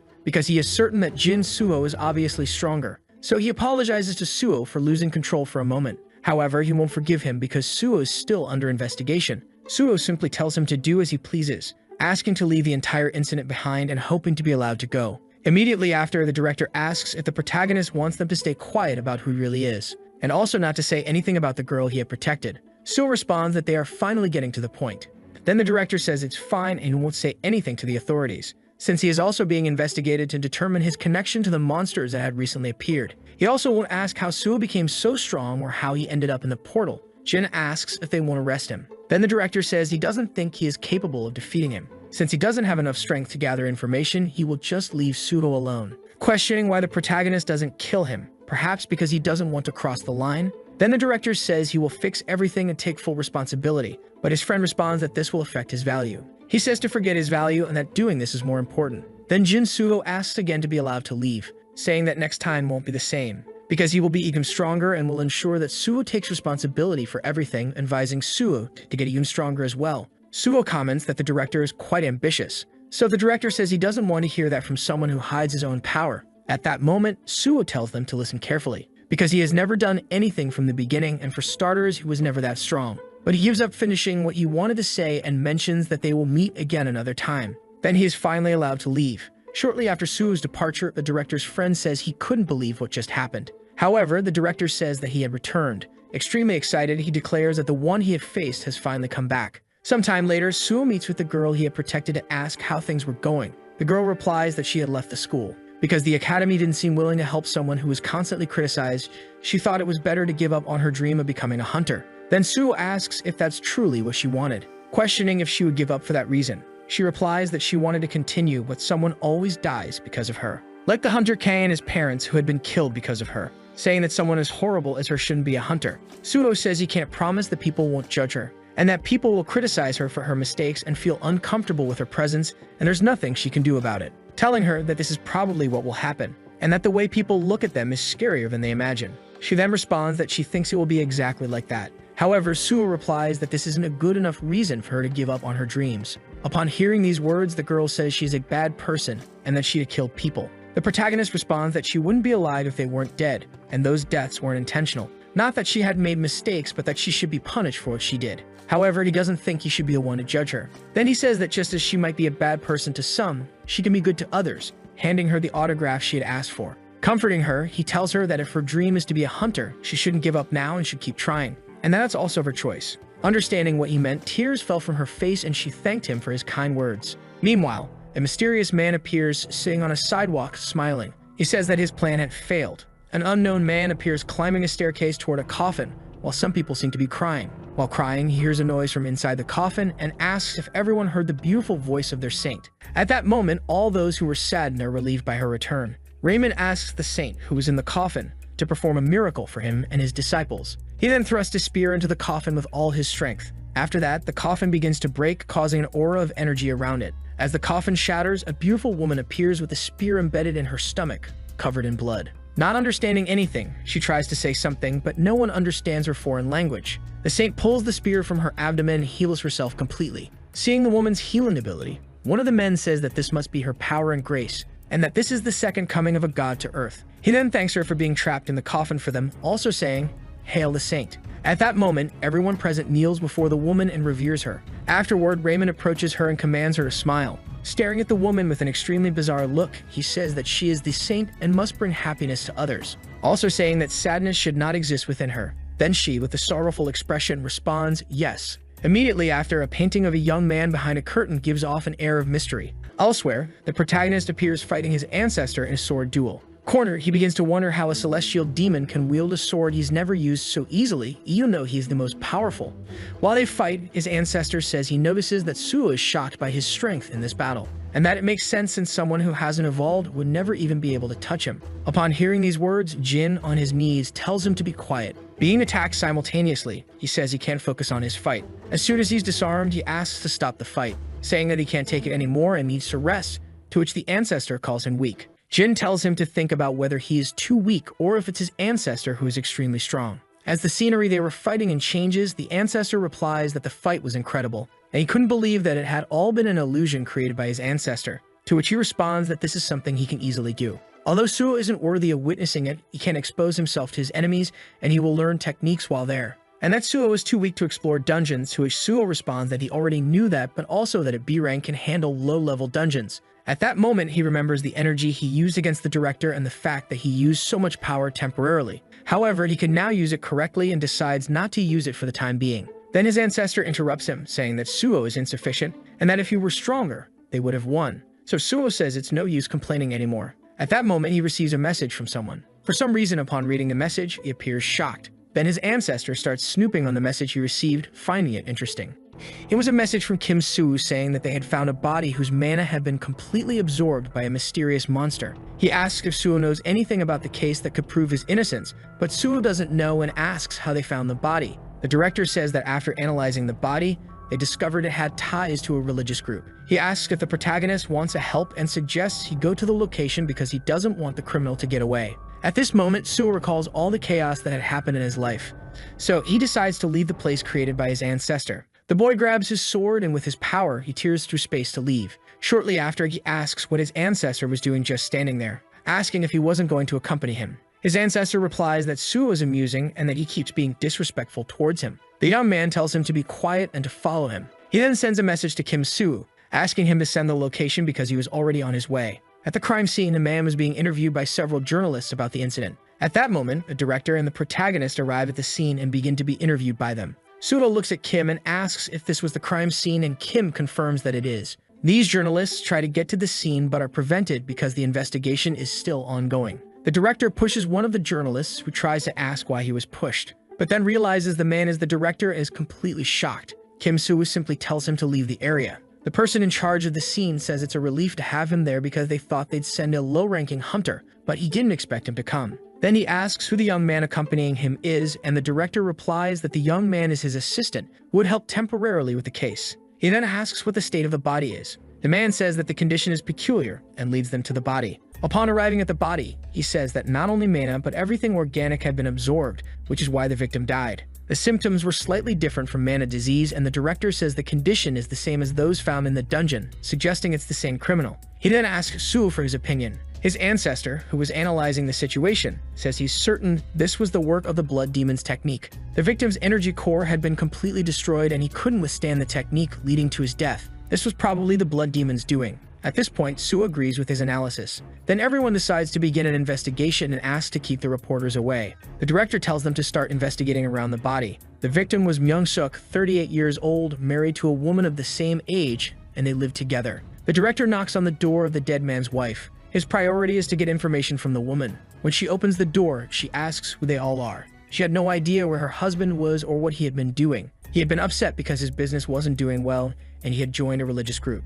She hadn't complained because he was free to believe in whatever he wanted. As she tries to explain, Soo interrupts her, completing her sentence by saying that her husband had started coming home later. The woman says yes, and that she had been trying to reach him for 2 days without success, and they already knew what had happened after that. Leaving the woman's apartment, Suo says they didn't get much useful information. The man with them asks if this is how investigations work and says he understands their urgency because the case had drawn a lot of attention. Suvo says that the religion the victim had joined seems extremely suspicious, and the director replies that they were already investigating it. But for some reason, they hadn't found anything about its activities. If they had conducted religious activities officially, there should have been some document for government recognition, but there wasn't any record of their meetings. Suvo says this situation is very strange, but it might be something they can help with and even solve. Then Kim Soo asks how he plans to do that and says it better not be anything ridiculous. The man between them says the director is right because both the Hunters' headquarters and the investigation agency were struggling to uncover their identities, and that investigating suspicious organizations, especially religious ones, would be suicidal.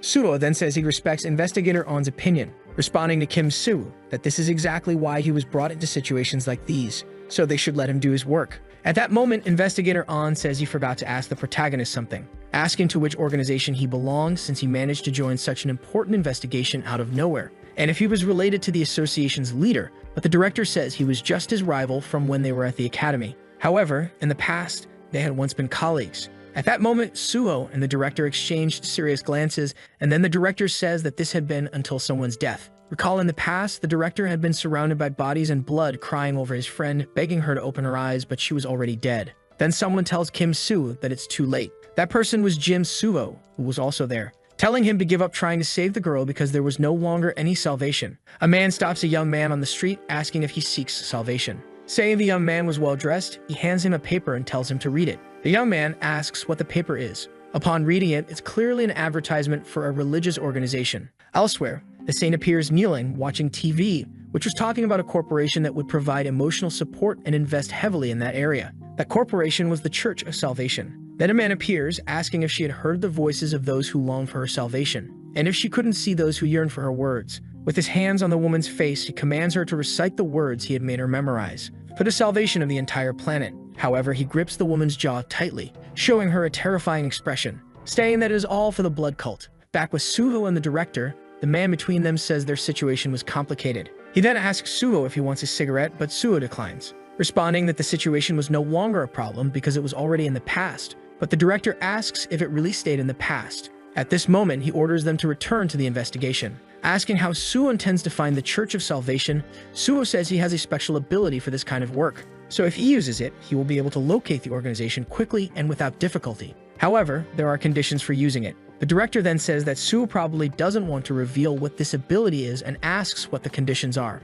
The first condition is having 2 days to investigate. The second is to have exclusive rights to the investigation. But investigator On responds that this is something extremely difficult to achieve, and they don't even know what Suo's abilities are. The reporters covering the case were also causing them problems, and if everything goes wrong, they will make Suo the scapegoat and leave him as the culprit. At that moment, Suo thinks that investigator On was right, because even though he is the only one who knows about the blood demon, this incident was attracting more attention than necessary, saying that Hunter On should do that if necessary, since Suo was already used to this kind of thing. He then asks if Kim Soo can persuade his superiors, seeing how he brought Suo into this investigation so easily. Kim, in turn, throws his cigarette on the ground and responds that he doesn't like how the protagonist keeps all the information to himself, but that he will handle the issue. Suo should keep in mind that he only has 2 days. The director acknowledges that he can't help more than he already is and tells Suo to do as he wishes. Then he calls Inspector On to leave, and that Suo should go because if he wants exclusive rights to the investigation, it's because he doesn't want anyone else interfering in the case.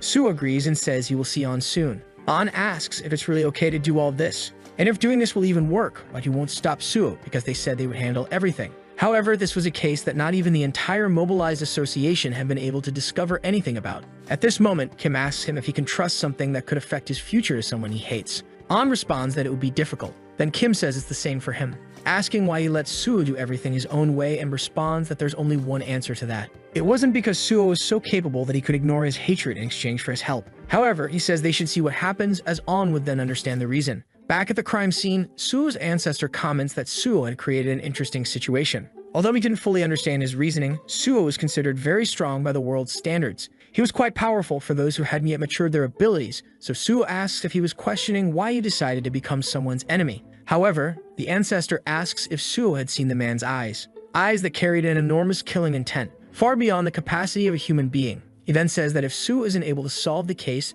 the director might end up trying to kill him. Suo replies that he's well aware of that. At this moment, his ancestor says it's ridiculous and asks if there's any reason for Suo to accept being treated this way, mentioning the girl Cha Sayan who had also sought him out and now Kim Suwoo. He then asks if they should be thanking Suo for everything that happened. Suo commands him to stay silent. With a furious look, Suo responds that such things shouldn't be spoken of lightly. His ancestor says he is sure of his own circumstances and asks what Suo intends to do, because it would be difficult for him to find the blood demon with his current abilities. Suo says that would be the case if his ancestor didn't help him. His ancestor then asks why Suo thinks he will help. Suo replies that he wants to control his body and that he currently needs his help. He continues, saying that if the celestial demon truly wants control of his body, he must assist him. The ancestor agrees to help but warns Suo that he is completely mistaken if he thinks he will always listen or assist, because not everyone gets what they want at the same time, to which Suo says he understands that. In turn, his ancestor tells him to keep in mind that in the moment of battle, the strongest one will devour the opponent. At that moment, Suo decides to analyze the corpse. The ancestor advises that if Suo wants to track the blood demon's energy, he must infuse his own energy by placing his hand on the corpse, because even if they are in spirit, it will have no choice but to answer Suo's call. As Suo places his hand on the corpse, a green aura surrounds him and his hands begin to emit energy. At that exact moment, a system resembling a game appears before Suo, offering him the option to reenact the memories, and he feels a slight dizziness. Seeing the deceased's memories, he was looking at a chart showing that his stocks had plummeted. He then says he shouldn't have used the campaign funds to invest and angrily mentions a man who had claimed his information was accurate. Wondering what he should do and how he would resolve the situation, he worries that Hyen would undoubtedly leave him. At that moment, someone enters his office. Upon seeing the unknown man entering, he asks who he is, and the man responds that he looked quite stressed. He then mentions that he had heard from Cha Myung-suk that the man had several problems and says they could help each other. The man then asks if this unknown figure is Mr. Raymond, who runs an orphanage. He then asks again how Raymond learned about the state of his company. With a sinister look, Raymond tells him to place his faith in the Church of Salvation, claiming that only their saint could grant his desires and perform miracles. Raymond then asks if he wants to lose his family and company in such a tragic way. At this moment, the man's expression becomes strange, as if he had been hypnotized. He then responds that he is worthy of receiving salvation. Later, back at his home, his wife asks if he's going to that church again. While putting on his coat, he says yes, and she responds that it's fine to have a religion, but asks if he's sure he's okay and notes that he got involved so suddenly. She also asks if he's certain that this church is the right one. Rudely, he snaps back, asking how many times he has to tell her that he's fine. He then leaves the house to go to the church. At the church, everyone present was worshipping their saint. Not believing the person he saw in the memory, Suo wonders why the girl he knew was in that place. That person was Yuean, the sister of his deceased friend. At that same moment, he recalls the day the girl's sister died and her last moments by his side. Then the memory reenactment ends. Returning to himself, still dazed, Suo's ancestor remarks that this was a strange twist of fate. He mentions that this was an event from the past. Terrified, Suo asks if he's suggesting that everything that happened was because the blood demon had targeted him. His ancestor responds that he isn't sure and won't speculate on irrelevant intentions, but that the hypothesis isn't impossible, saying that the blood demon might have done it with the intention of eliminating him while he was still young. Suo then starts thinking about the girl Bak Yuean. She was the sister of his companion who used to go with him into dungeons during their academy days. He couldn't believe she was connected to this incident, because now she is worshipped as the saint of the Church of Salvation. In disbelief, he hears his ancestors say, "Perhaps it's my fault." And if that was what he had been thinking. Suo says yes, and his ancestor responds that it could indeed be a possibility, considering his experiences in the world. But in truth, there's a strong chance that this situation is his fault. But then Suo replies that regardless, it's in the past and nothing would have changed. At that moment, he decides to find the blood demon and seek revenge for everything that happened. His ancestor tells him to do as he wishes, thinking that Suo calmed down quickly, even though he had been shaken just moments before, though he fails in many ways to be his disciple. Yet this mental strength will be useful. He then asks Suo where he's heading. Suo says he gathered useful information for the case. Supposedly, he discovered where Yuean the saint is likely to be. Meanwhile, the saint with her hands clasped pleads for God, if he truly exists, to save her from the hell she's trapped in.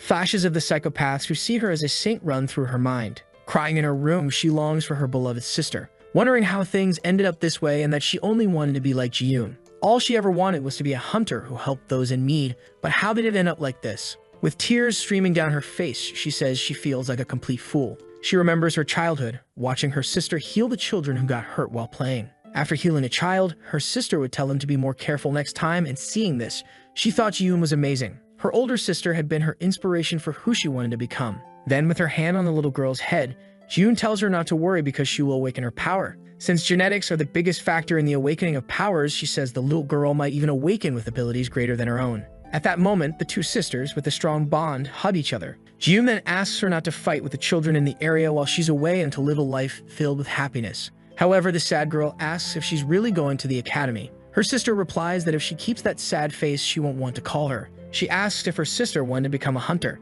and if she'd like to be a great hunter, to which the little girl, cheeks blushing, responds with a yes. However, her sister says she must let her go because only then can she worry less and focus more on being a good hunter. She then asks if she agrees, and the little girl says yes, that she understands, thinking that if she had known those would be her sister's last words, she would have tried to stop her. Because if she hadn't gone to the academy, perhaps she wouldn't be in this situation. Sometime later, she receives the tragic news of her beloved sister's death over a phone call. They said they had done everything they could, but they couldn't save her because powerful monsters appeared due to a mana disturbance, and everything happened so quickly that no one was able to react in time. Upon hearing this, Yueyam is completely shocked, unable to hear anything in that moment. All she could think about was that Ji-yoon was her only family. In anger, she shatters a mirror and says she will never see her again, because when she awakened her power, her sister was already dead. At that moment, the only thing that approached her, when there was no one to share her achievements with, was a shadow. Soon after, Raymond appears, asking if she is the younger sister of Baek Ji-yoon, to which the girl confirms. Introducing himself, he tells her not to be surprised and says that he's new at the orphanage. Raymond said he had gone to the orphanage to ask her a favor. He then mentioned that it was something incredible, and that she would be able to save people just like her late sister. At that moment, she asked if she could really become like her sister, to which Raymond replied that she could. After all, she was the only sister of the hunter Ji-yoon. They then shook hands, and the girl agreed to do it. After that, Raymond asked her to call him father, and that's how she became the Messiah of the Church of Salvation. She reflects, saying that her ability is nothing more than a healing power, even if they call it a miracle or salvation, and that everyone is utterly ridiculous. At this exact moment, Suvo and his ancestor arrive at the place they believe to be the church. Feeling they had come to the right place, they sense the energy of the blood demon, and this energy is even stronger than before. However, Suo remarks that they are likely to face someone far above their level.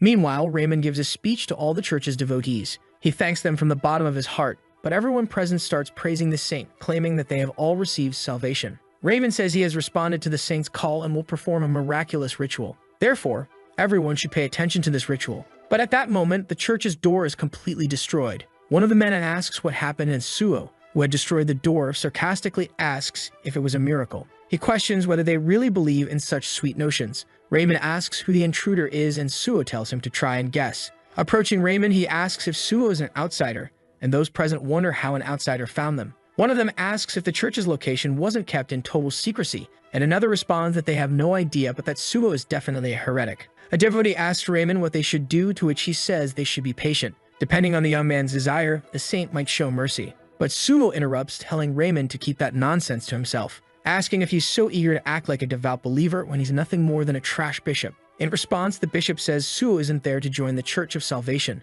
to which Suo sarcastically asks if he should pretend that's his intention. However, Raymond says that's not what he meant, but rather that Suo doesn't seem to be there as a friend. Inside the coffin, the girl wonders what's happening outside. At that moment, she hears Suo say her name. Suo then tells Raymond that he already knew the girl was there. Hearing these words, Raymond begins to panic, but angrily, Suo tells him not to make him repeat himself and orders him to bring the girl to him while he's still being polite. However, Raymond asks how Suo dares to speak the saint's name, claiming that Suo is undoubtedly a heretic. But Suo says that she was nothing in the beginning, because it was Raymond who gave her that title and exploited her. Upon hearing this, Raymond explodes with rage. He demands that Suo stop insulting the saint of the Church of Salvation. At that moment, everyone present starts throwing various objects at Suo, but none of them hit him because he protected himself with a barrier. One of the devotees tells Suo to leave because this is not his place. However, Suo asks everyone if they are truly so desperate to depend on something, and if they genuinely believe that their saint can help them overcome their problems. In response, they all say that Suo must not insult the Church of Salvation. Suo becomes agitated and tells them to stop being so ridiculous, Calling them all weak, he says that if they are so desperate to rely on something, they should go elsewhere and not get involved in the girl's suffering. However, Raymond interrupts, asking what Suo knows about it and how he dares to blaspheme. Because everyone present was there due to a leap of faith to overcome their problems, and an outsider like Suo has no right to dictate their actions. He then asks Suo to leave the place immediately. Suo, in turn, gives the order for his ancestor to begin his action. At that, his ancestor appears in front of the bishop and grabs him by the throat before he can speak. He then tells the bishop to follow him and calls him a blood demon vermin. Terrified, Raymond asks who they really are. At that moment, the lights go out and everyone wonders what just happened. However, they all realize that the bishop has disappeared from the scene. Just then, Kim Soo arrives with reinforcements and orders everyone to stand still. All of these criminals will rot in prison, said Kim Soo as he arrived with reinforcements. Inspector An was impressed and remarked that Suo had really managed to find them,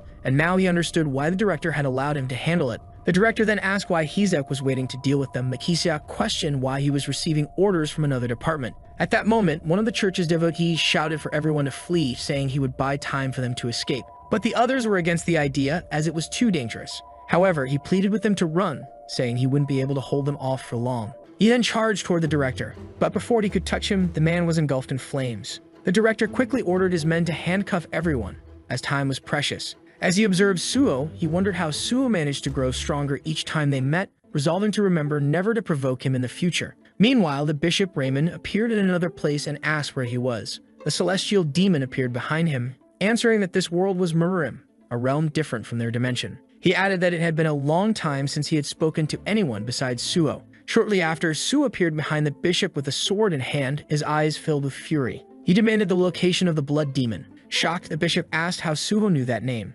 Sensing something was off, he wondered if it was possible to escape from these two opponents and where exactly he was. At that moment, Suo's ancestor said that he normally wouldn't help, but this time was different. He then unleashed a monstrous green aura, leaving Raymond completely dumbfounded. He commanded Raymond to answer once and for all. Where was the blood demon? However, Raymond, confused, wondered what was happening, as just moments ago, he was still in the church. At that very moment, the celestial demon began approaching him. In total desperation, Raymond claimed he didn't know why he was being attacked, insisting it was clearly a mistake. The ancestor then released a massive amount of mana, asking if Raymond really intended to feign ignorance while reeking of the blood demon's essence. He went on to explain to Suo about a blood technique the demon often used. This technique involved injecting his own blood into his servants to share his power with them. Realizing this, Suo understood that the person Jai had encountered in the past was one of the blood demon's subordinates. His ancestor confirmed that indeed, it had been one of the subordinates who had received the blood of the demon. After this revelation, Suo asked the bishop why they were doing such things, but the bishop claimed to know nothing at all. He insisted he was merely a faithful follower,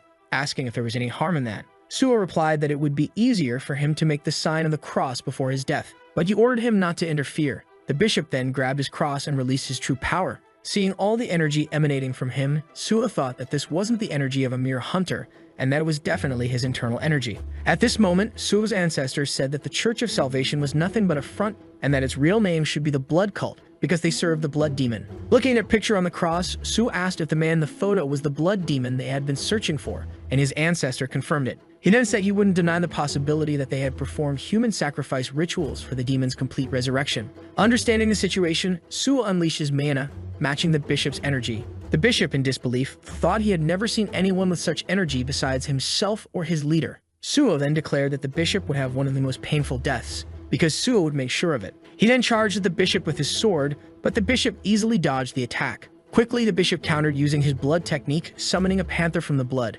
Seeing this, Suo's ancestor thought that while the man appeared weak, he was surprisingly strong, because the technique the bishop had used wasn't one that just anyone could wield. The bishop then commanded his monster to attack Suo, and the panther swiftly leaped toward him. As Suo dodged the beast's attacks, he was impressed by its speed. However, with a swift move, he cut the beast in half with his sword as if it were paper. To his astonishment, the panther regenerated, becoming whole again as if nothing had happened. His ancestor then explained that the creature was a blood panther and that it might be stronger than Suo imagined, and to defeat it, Suo would need to successfully apply what he had been taught at the end of his training. Raymond scoffed, saying Suo should have taken the chance to escape while he was still being polite. He mentioned that yet another young lamb would be sacrificed. At that moment, the beast charged at Suo once more. Meanwhile, the director continued arresting the church's devotees. One of them told Kim that everything would be resolved once Raymond returned, because the Church of Salvation would not surrender to heretics like them. He claimed that humanity always oppressed great truths, and that all who slandered them would go to hell. Right after, Kim Soo struck him in the face, knocking him to the ground. Kim said he didn't care how sincere they were with their faith. All he wanted was for them to surrender peacefully for their severe crimes. He warned that if they resisted, he'd be forced to use more strength than necessary, and they should keep that in mind. At that moment, he told the rest to watch what they said, unless they wanted to end up mysteriously like their fallen comrade. Meanwhile, investigator An asked where Raymond and Suo had disappeared to, and the director replied that Suo was surely handling it, because he was a bastard who always handled things on his own. He then asked how Yueon was doing, and An said she had lost consciousness. However, she wasn't malnourished or in bad health, so she should wake up soon. Kim responded that this was good news. An then mentioned that the inspection agency had noted Kim had a special connection with the girl's older sister. Kim replied that that news was as old as the person who mentioned it. He said it was all in the past now, but at that moment, someone was secretly watching him. While still fighting Suo, Raymond thought that Suo had not reached his level. He then remembered when his ancestor had told him that the blood art was perfect and capable of anything. But Raymond realized he wasn't skilled enough to fully use it. He wondered what he should do next.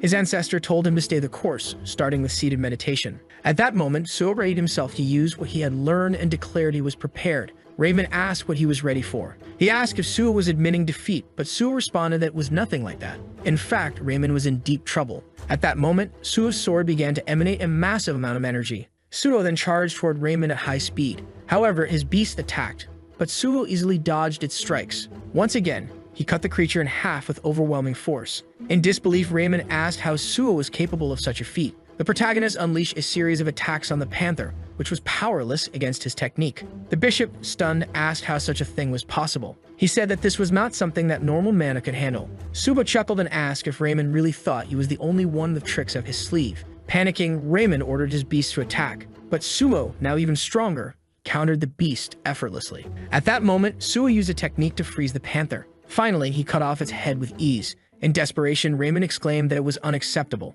Suo then asked him to answer one simple question. He asked what Raymond hoped to achieve by creating a cult. Raymond replied that it was reverence, sincere faith, and salvation. But Suo dismissed his words as nonsense. Raymond then asked Suo if he had any idea how many people had died with the appearance of dungeons and monsters. Suo replied that he knew that stopping the monsters was a job for the hunters. However, Raymond said that hunters were nothing but corrupt individuals, because all they cared about was wealth and fame, and the heroes of this era were already dead. Therefore, all that was needed was to create a massive organization, a place where everyone could meet at a single point. At this moment, Raymond's past came to light. Surrounded by fire, he watched as the children in his orphanage were killed by dragons. He called the Hunters Agency for help, but the man on the other end told him it wasn't possible to send support at that time as their policy was not to interfere in the affairs of other countries. Raymond asked if they hadn't sent multiple reinforcements to Kenya. The man replied that Raymond was getting on his nerves. He asked what he stood to gain from helping them. He explained that the world was driven by capitalism and that no one would risk themselves without some benefit.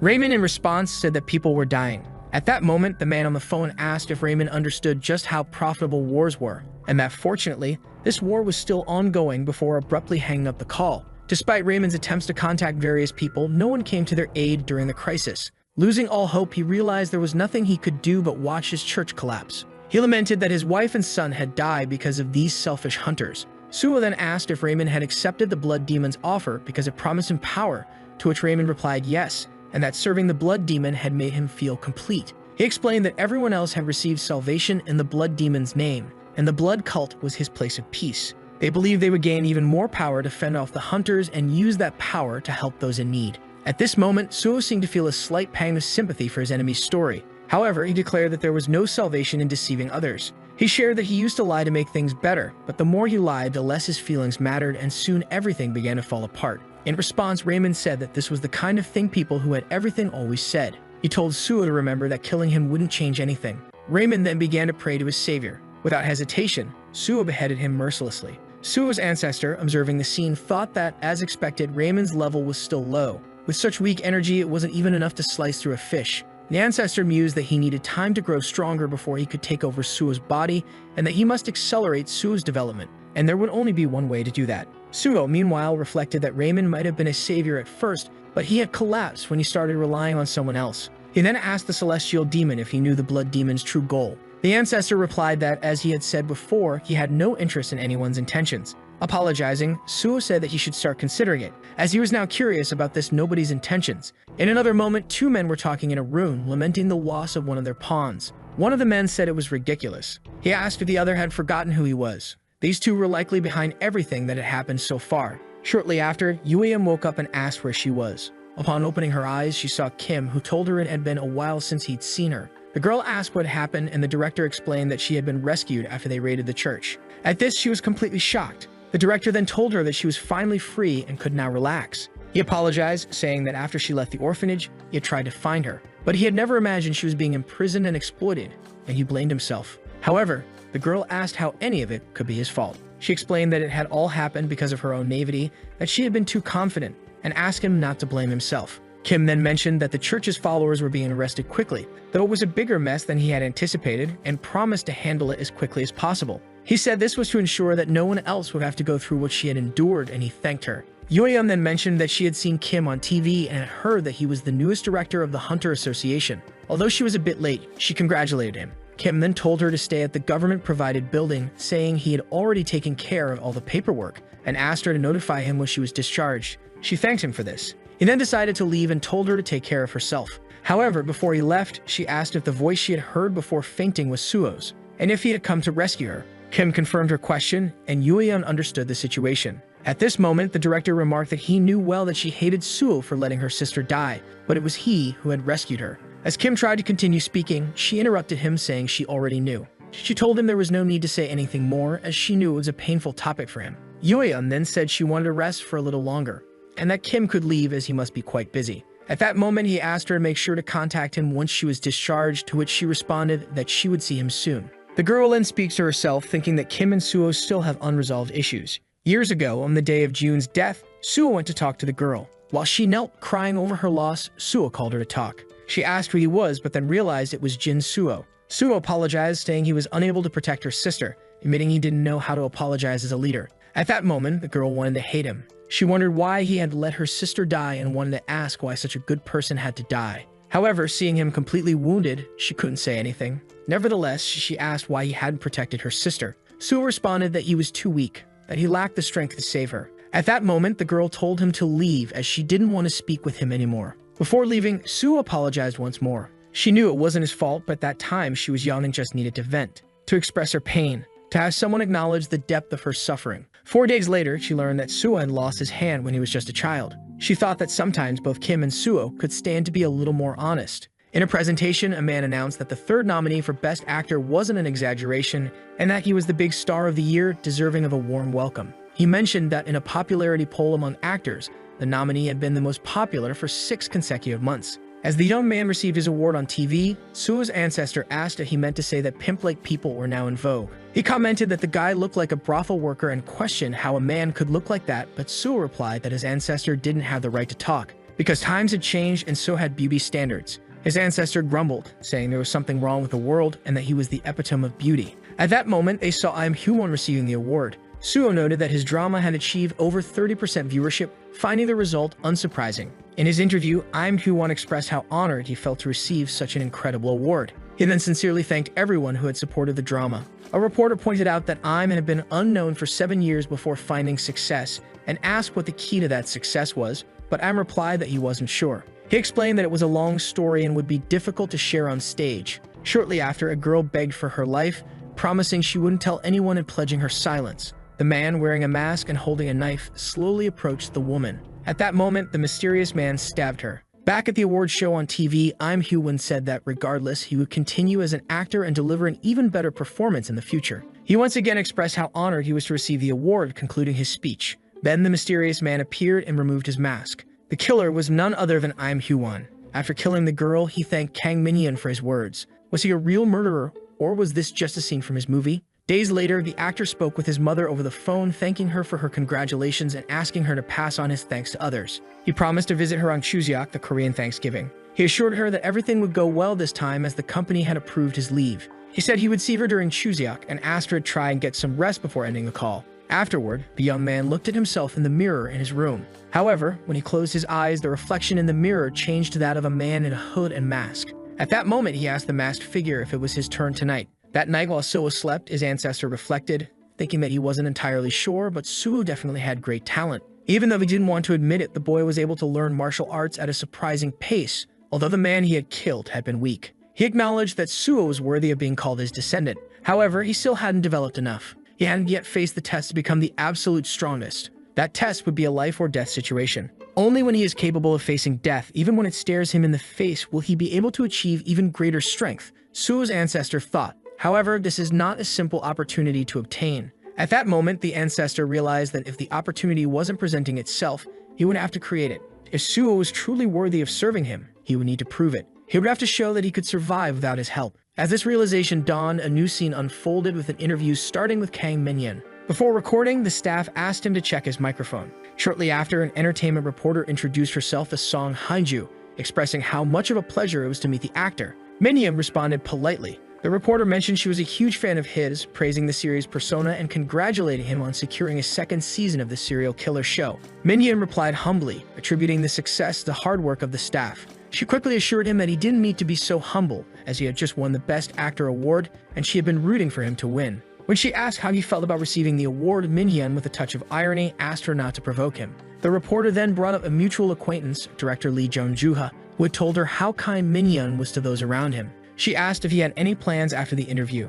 Minhyun replied that he had none and was just planning to go home to rest. But at that moment, a voice in Minhyun's head told him to stop. The voice asked what he was doing, reminding him that a prey had just presented herself. The voice asked if he agreed. The reporter noticed his distraction and asked if he was feeling alright, to which Minhyun responded that he was just thinking about how boring it would be to spend his free time alone. Meanwhile, Suo and his ancestor exited a dungeon. Suo remarked that the dungeon had been difficult in many ways, and his ancestor noted that Suo needed to use his internal energy. Suo replied that what mattered most was winning and surviving. He wasn't sure how things worked in Murim, but in this world, only those who stop at nothing to survive truly win. His ancestor agreed with his perspective. Suo then asked if he had any leads on the blood demon's whereabouts, but his ancestor said he hadn't found anything yet. However, he was certain that the blood demon would try to approach Suo soon, and Suo was already aware of this possibility. At that moment, Suo received a call from Jaehyun. Apologizing for calling so suddenly, Jaehyun asked if she could request a favor, as he was the only one who could help. Suo said he'd help if he could and asked what the favor was.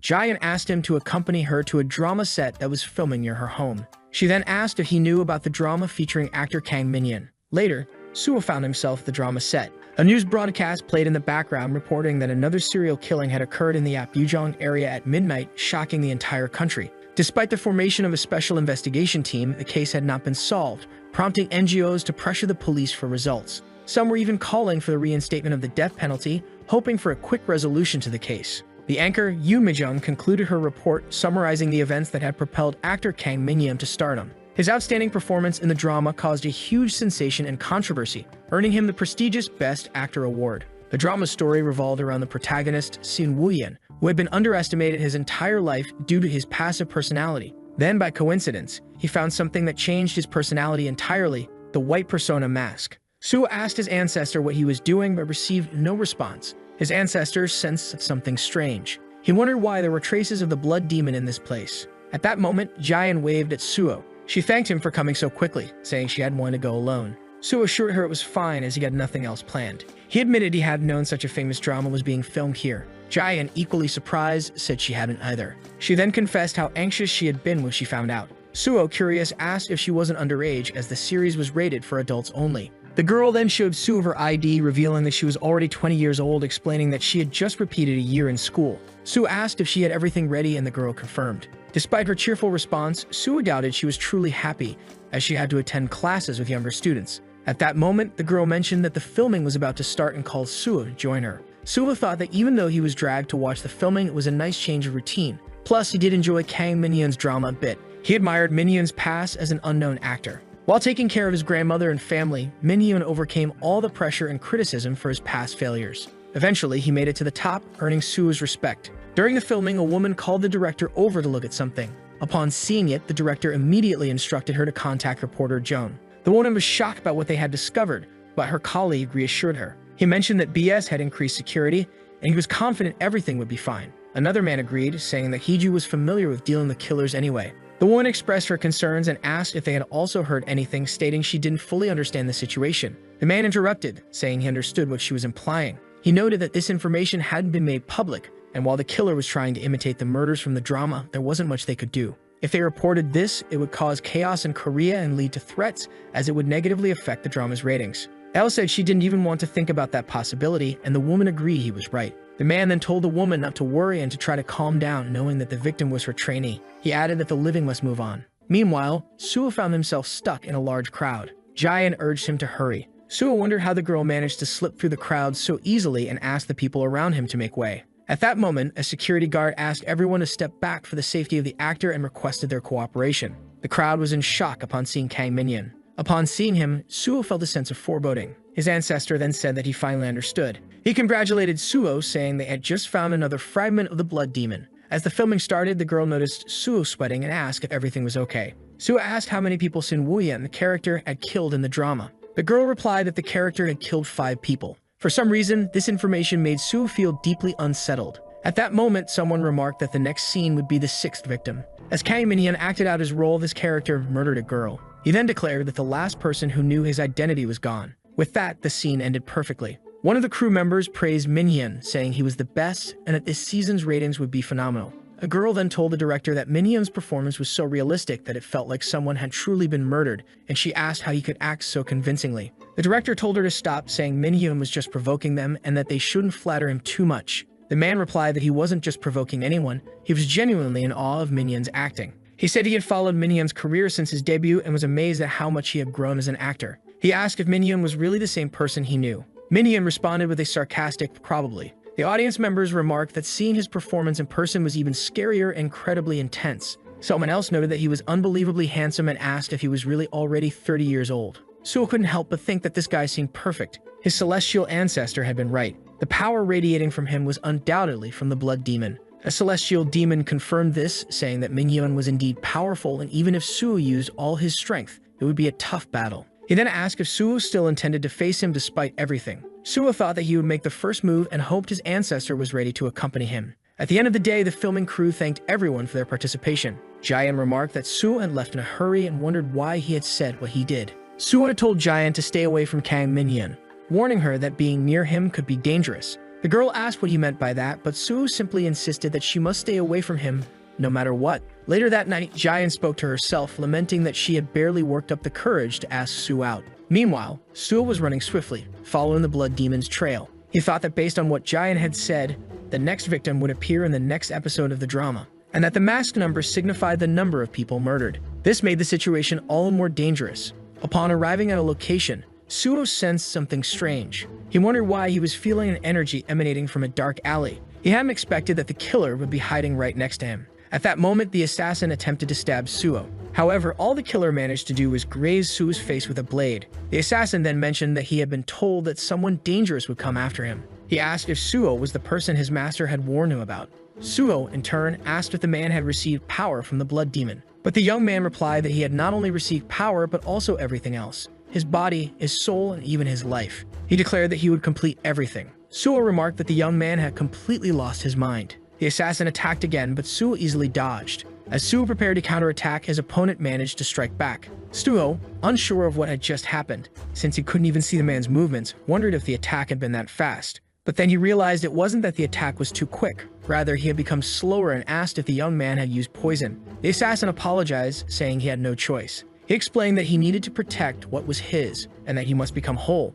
He then asked Suo to die for him. Meanwhile, Yoon Mi-jung, the announcer from BS, made a highly worried phone call. She told the person on the other line that she had gotten their number from a mutual acquaintance. She explained that she had something important to discuss. The person asked who had leaked their number this time, but told her to go ahead with what she had to say. Yoon Mi-jung explained that there could be a potential killer in her studio. She asked if the Hunter Association or the police could help her. Yoon Mi-jung clarified that this wasn't the case and that her colleague had been killed. And because the media was being suppressed, the case wasn't even being investigated. The person on the other line was the only one who could help, as they didn't care about others' opinions. The woman then asked who had given Yoon Mi-jung her number. Yoon Mi-jung responded that it was Jin Suo. Suddenly, the woman became interested and asked for all the details about the case. The woman's name was Che Sayan, leader of the Silver Spear Guild. Meanwhile, Suo was in a frantic pursuit of the assassin. His ancestor asked where they were headed, mentioning that the blood demon's follower was likely already somewhere else. Suo admitted that with his current strength, he wasn't sure he could win, as much as he hated to admit it.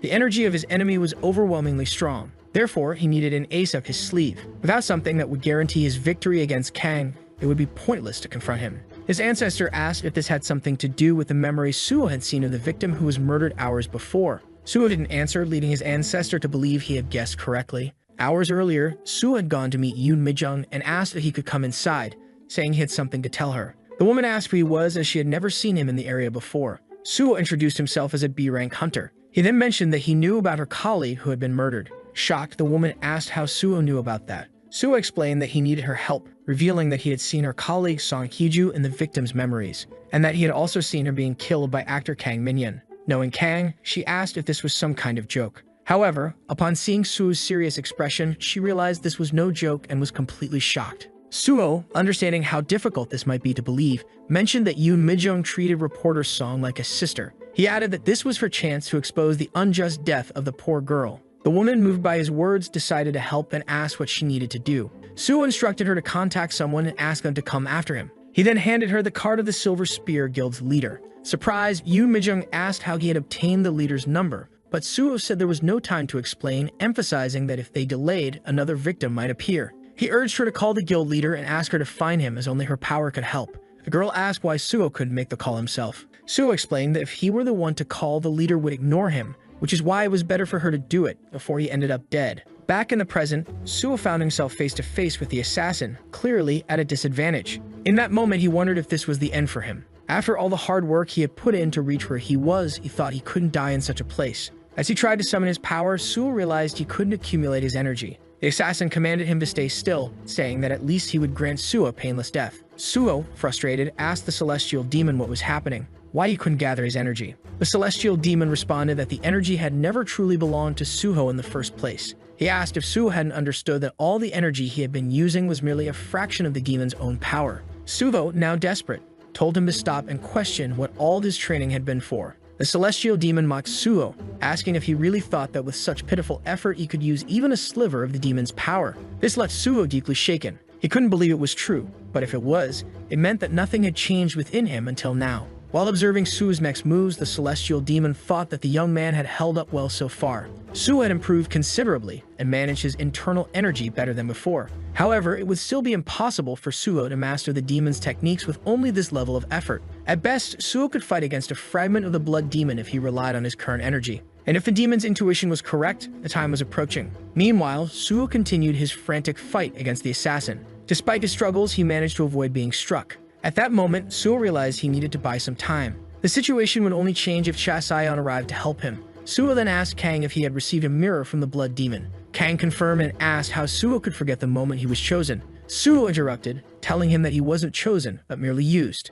Kang responded that it didn't matter as long as he could be of service to the demon. Suo then asked why he had killed all 6 people, to which Kang replied that he had already explained his reason. He believed that by doing so, he could become a true actor. Suo, incredulous, asked if being a true actor was so important that it justified killing innocent people in the process. The assassin then said he would explain his motives. He grabbed Suo by the collar and flew him up to a nearby building. At the top of the building, Kang explained that throughout his career as an actor, he had been a nobody for a long time. He then asked if Suo knew what it was like to be a nobody, saying that most normal people had no idea. He literally was no one. No one saw him for who he truly was, and they didn't recognize his existence, so all he could do was endure and wait. Suo asked why Kang was telling him all this. As Kang had previously said, actors needed to go through that period of being unknown in order to become great actors. Kang scoffed, asking if Suo didn't find it ridiculous. Some people had good connections, attended prestigious schools, and had various role models, while the industry was full of exceptions. But Kang was not one of those exceptions. At that moment, Suo's memory recall ability activated forcefully. He was seeing Kang's memories. In these memories, Kang recalled how hard he had worked at acting because it was his only dream. Even though he was born into a poor family and had absolutely nothing, he had continued to persevere. Kang believed that if he worked hard enough, he could become an actor. However, his mother's health deteriorated terribly. One day, she collapsed from her illness and Kang rushed to her aid, asking if she was alright. She replied that it was just a cough. Kang apologized, saying he shouldn't have asked her to send him to acting school as it had drained her health, but she insisted that wasn't the case. She expressed how much she loved seeing her son pursue his dream because she had never had the opportunity to live that kind of life. She told him that she hoped he would live his life well. Kang began to realize that his dream had come at the cost of his beloved mother's health. Despite this, he was still unable to improve as an actor. When he auditioned for a role, he wasn't selected. He wondered why he hadn't been chosen. Soon after, his uncle sent him a message asking how long he planned to continue acting and if he was thinking about his mother's health. But Kang couldn't give up on his dreams. Even as his mother's health continued to worsen,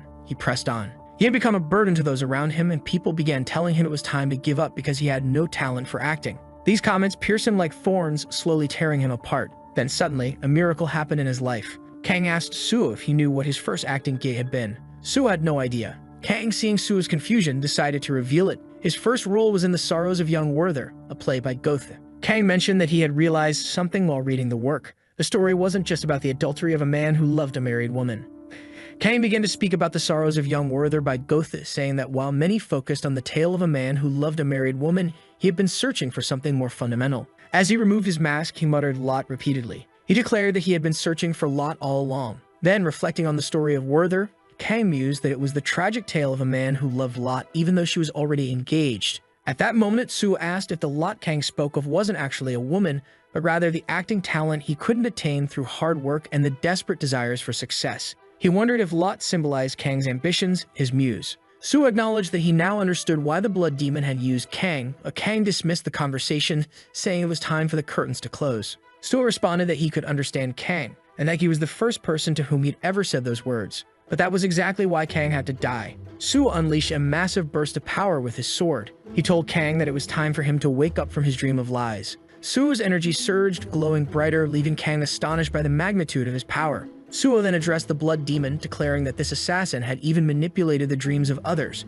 For that reason, Suo couldn't forgive him. At that moment, the system alerted Suo that a large-scale error had occurred. He had entered a state of fury. Suo's mind flashed back to his first encounter with the celestial demon, who had told him he couldn't protect anyone because he was weak. He then recalled the memories of those he had failed to protect. He realized that everyone had their own circumstances, and they fought to protect what they valued. Some would even face death for the sake of others. Suddenly, another person spoke to Suo, telling him that they would fight to protect what they needed to and harm others if necessary.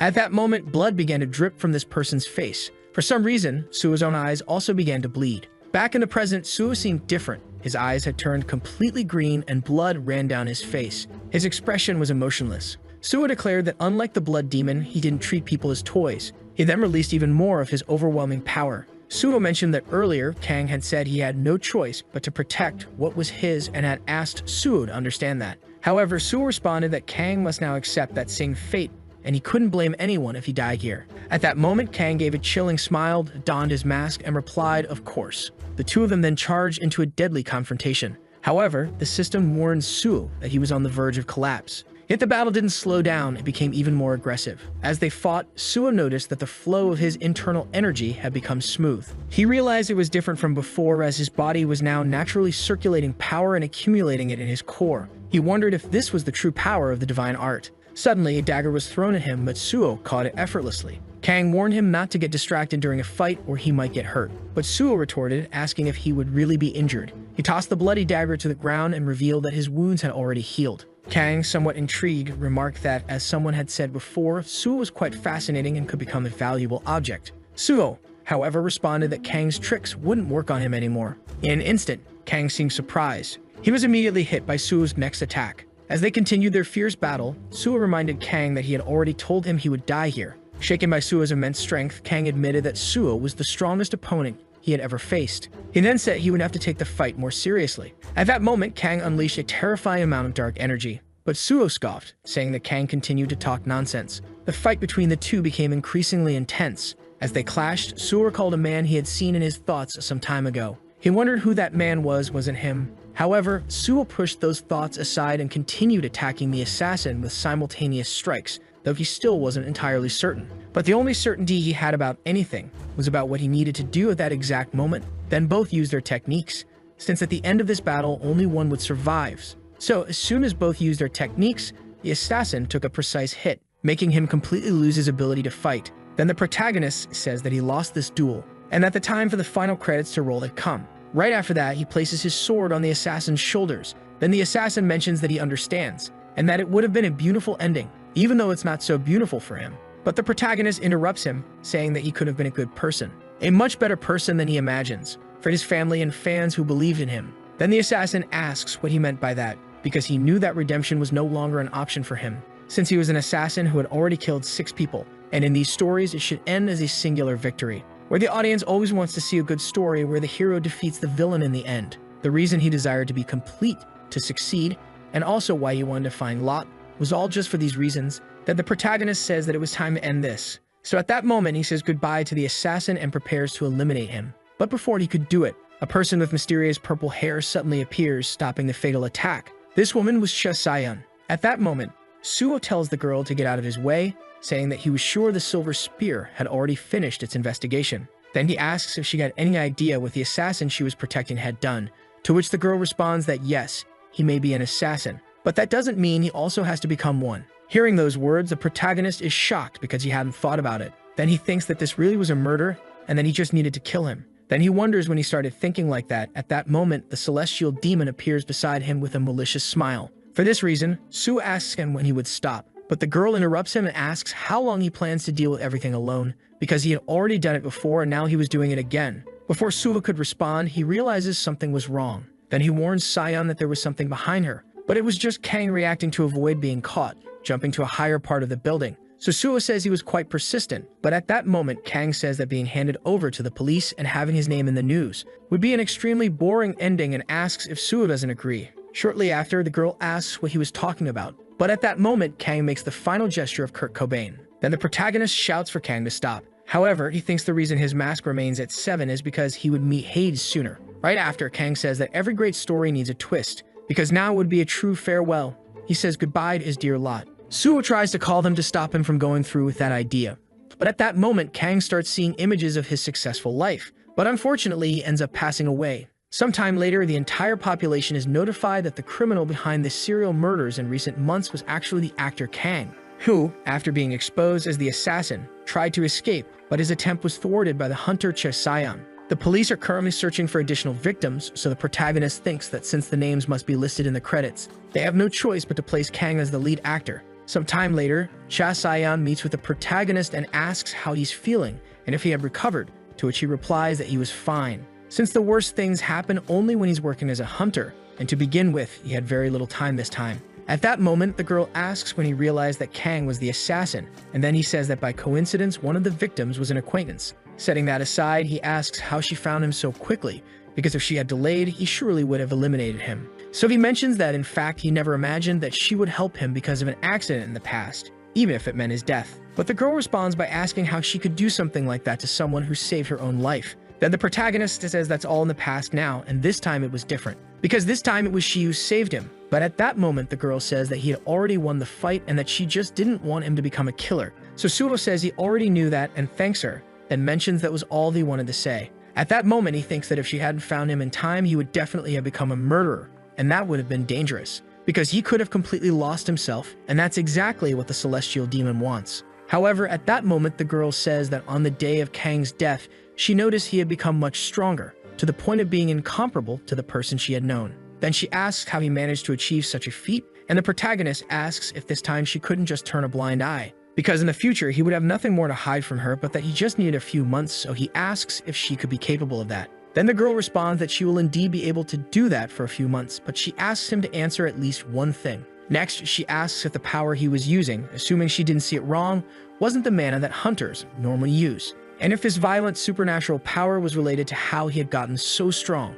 But at that moment, Suho and the girl begin to stare at each other. Even though he doesn't answer her question, she says she'll let it go and that she'll accept his response, but that she just needed to know one more thing. Why did he choose to call her? And then she asks why he gave her number to the series director, as there were many others who could have helped. But Jin Suho responds that he didn't know the reason, but her number was the only one that came to mind at the time. And more importantly, she was the leader of the Silver Alliance, the strongest guild in the country. So he just thought he could trust her. In turn, she responds that he might be right. As the girl walks away, he thinks that the real reason was that she is the woman who cares most about human lives among the others he knows. Sometime later, the protagonist finds himself in a completely deserted place, as he tirelessly trains his instincts. At that moment, he is attacked from all directions with his eyes completely blindfolded. During training, he tries to guess which directions the attacks would follow so that he wouldn't be hit, and for that reason, he focuses entirely on dodging. But his ancestor interrupts his training, saying that it was enough because he had failed. Then the protagonist says that this time he thought it would work, and then asks if it was really possible or if he was just being made a fool of. Next, his ancestor tells him not to be so ridiculous, as he had completed these trainings even before his 20s. So Suho responds that he already understood and sarcastically calls him super talented sir. Right after, he asks what they would do next. At that moment, his ancestor calls him impatient, but then he creates illusions of enemies that Suho had already faced. These soldiers he created would be Kang and the bishop of the religious cult. Upon seeing this scene, the protagonist says that it is still amazing, even though it isn't the first time he has seen it, because his ancestor was capable of physically manifesting the fighting abilities of others, as well as their appearances, and he is even able to change their locations at his whim. Then he asks what the limits of his dimensional space are. Then his ancestor says that he's getting distracted and tells him not to think he has time to keep talking like that. At that exact moment, the soldiers summoned by him begin to attack the protagonist. While fighting, he realizes that his movements were undoubtedly different from before, because the internal energy he had accumulated in his core was now at a completely different level than before. That was actually the power of the internal energy that belonged to him. And then with his dagger, he attacks the monster that had been created with a blood technique. Next, he attacks the monster simultaneously with several fatal strikes. However, the image of Kang that had been summoned also decides to join the fight. Then the protagonist uses a sword technique taught by the celestial demon.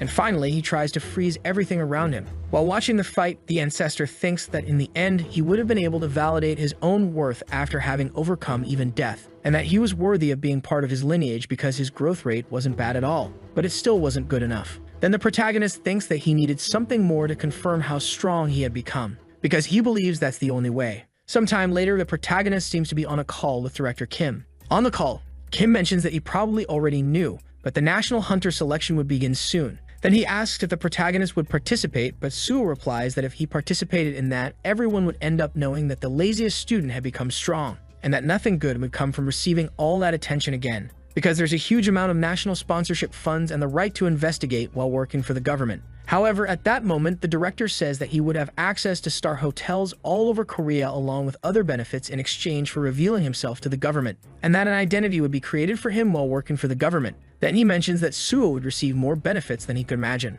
At that moment, the protagonist says that now he understands where all these taxes are going. Then director Kim says that if he had a problem with that, he should become a director, because if he worked as his successor, he could give him a taste of that. However, the protagonist thinks that he has no choice because it's not like he could hide forever. So he thinks that gaining the right to investigate was already a great bonus. Then he calls Kim again, saying that he will participate in the selections. However, the director says that he already knew he would say that, and that's why he had already registered him in advance. Then he says that the selection will take place at 2 p.m. the next day at the Gangnam branch of the Hunter Association. The next day, the protagonist is already at the location. Then an unknown man asks who they have there, referring to the protagonist. He also says that he couldn't believe that someone so famous was visiting his association. Then he asks if he wasn't Suo, the one who's famous everywhere for being the laziest student at the academy. So when the protagonist lifts his hood, the young man realizes that he really is Jin Suo. At that moment, a reporter asks if the protagonist was there to give up being a hunter, and then the man next to him says he'll record everything. Right after,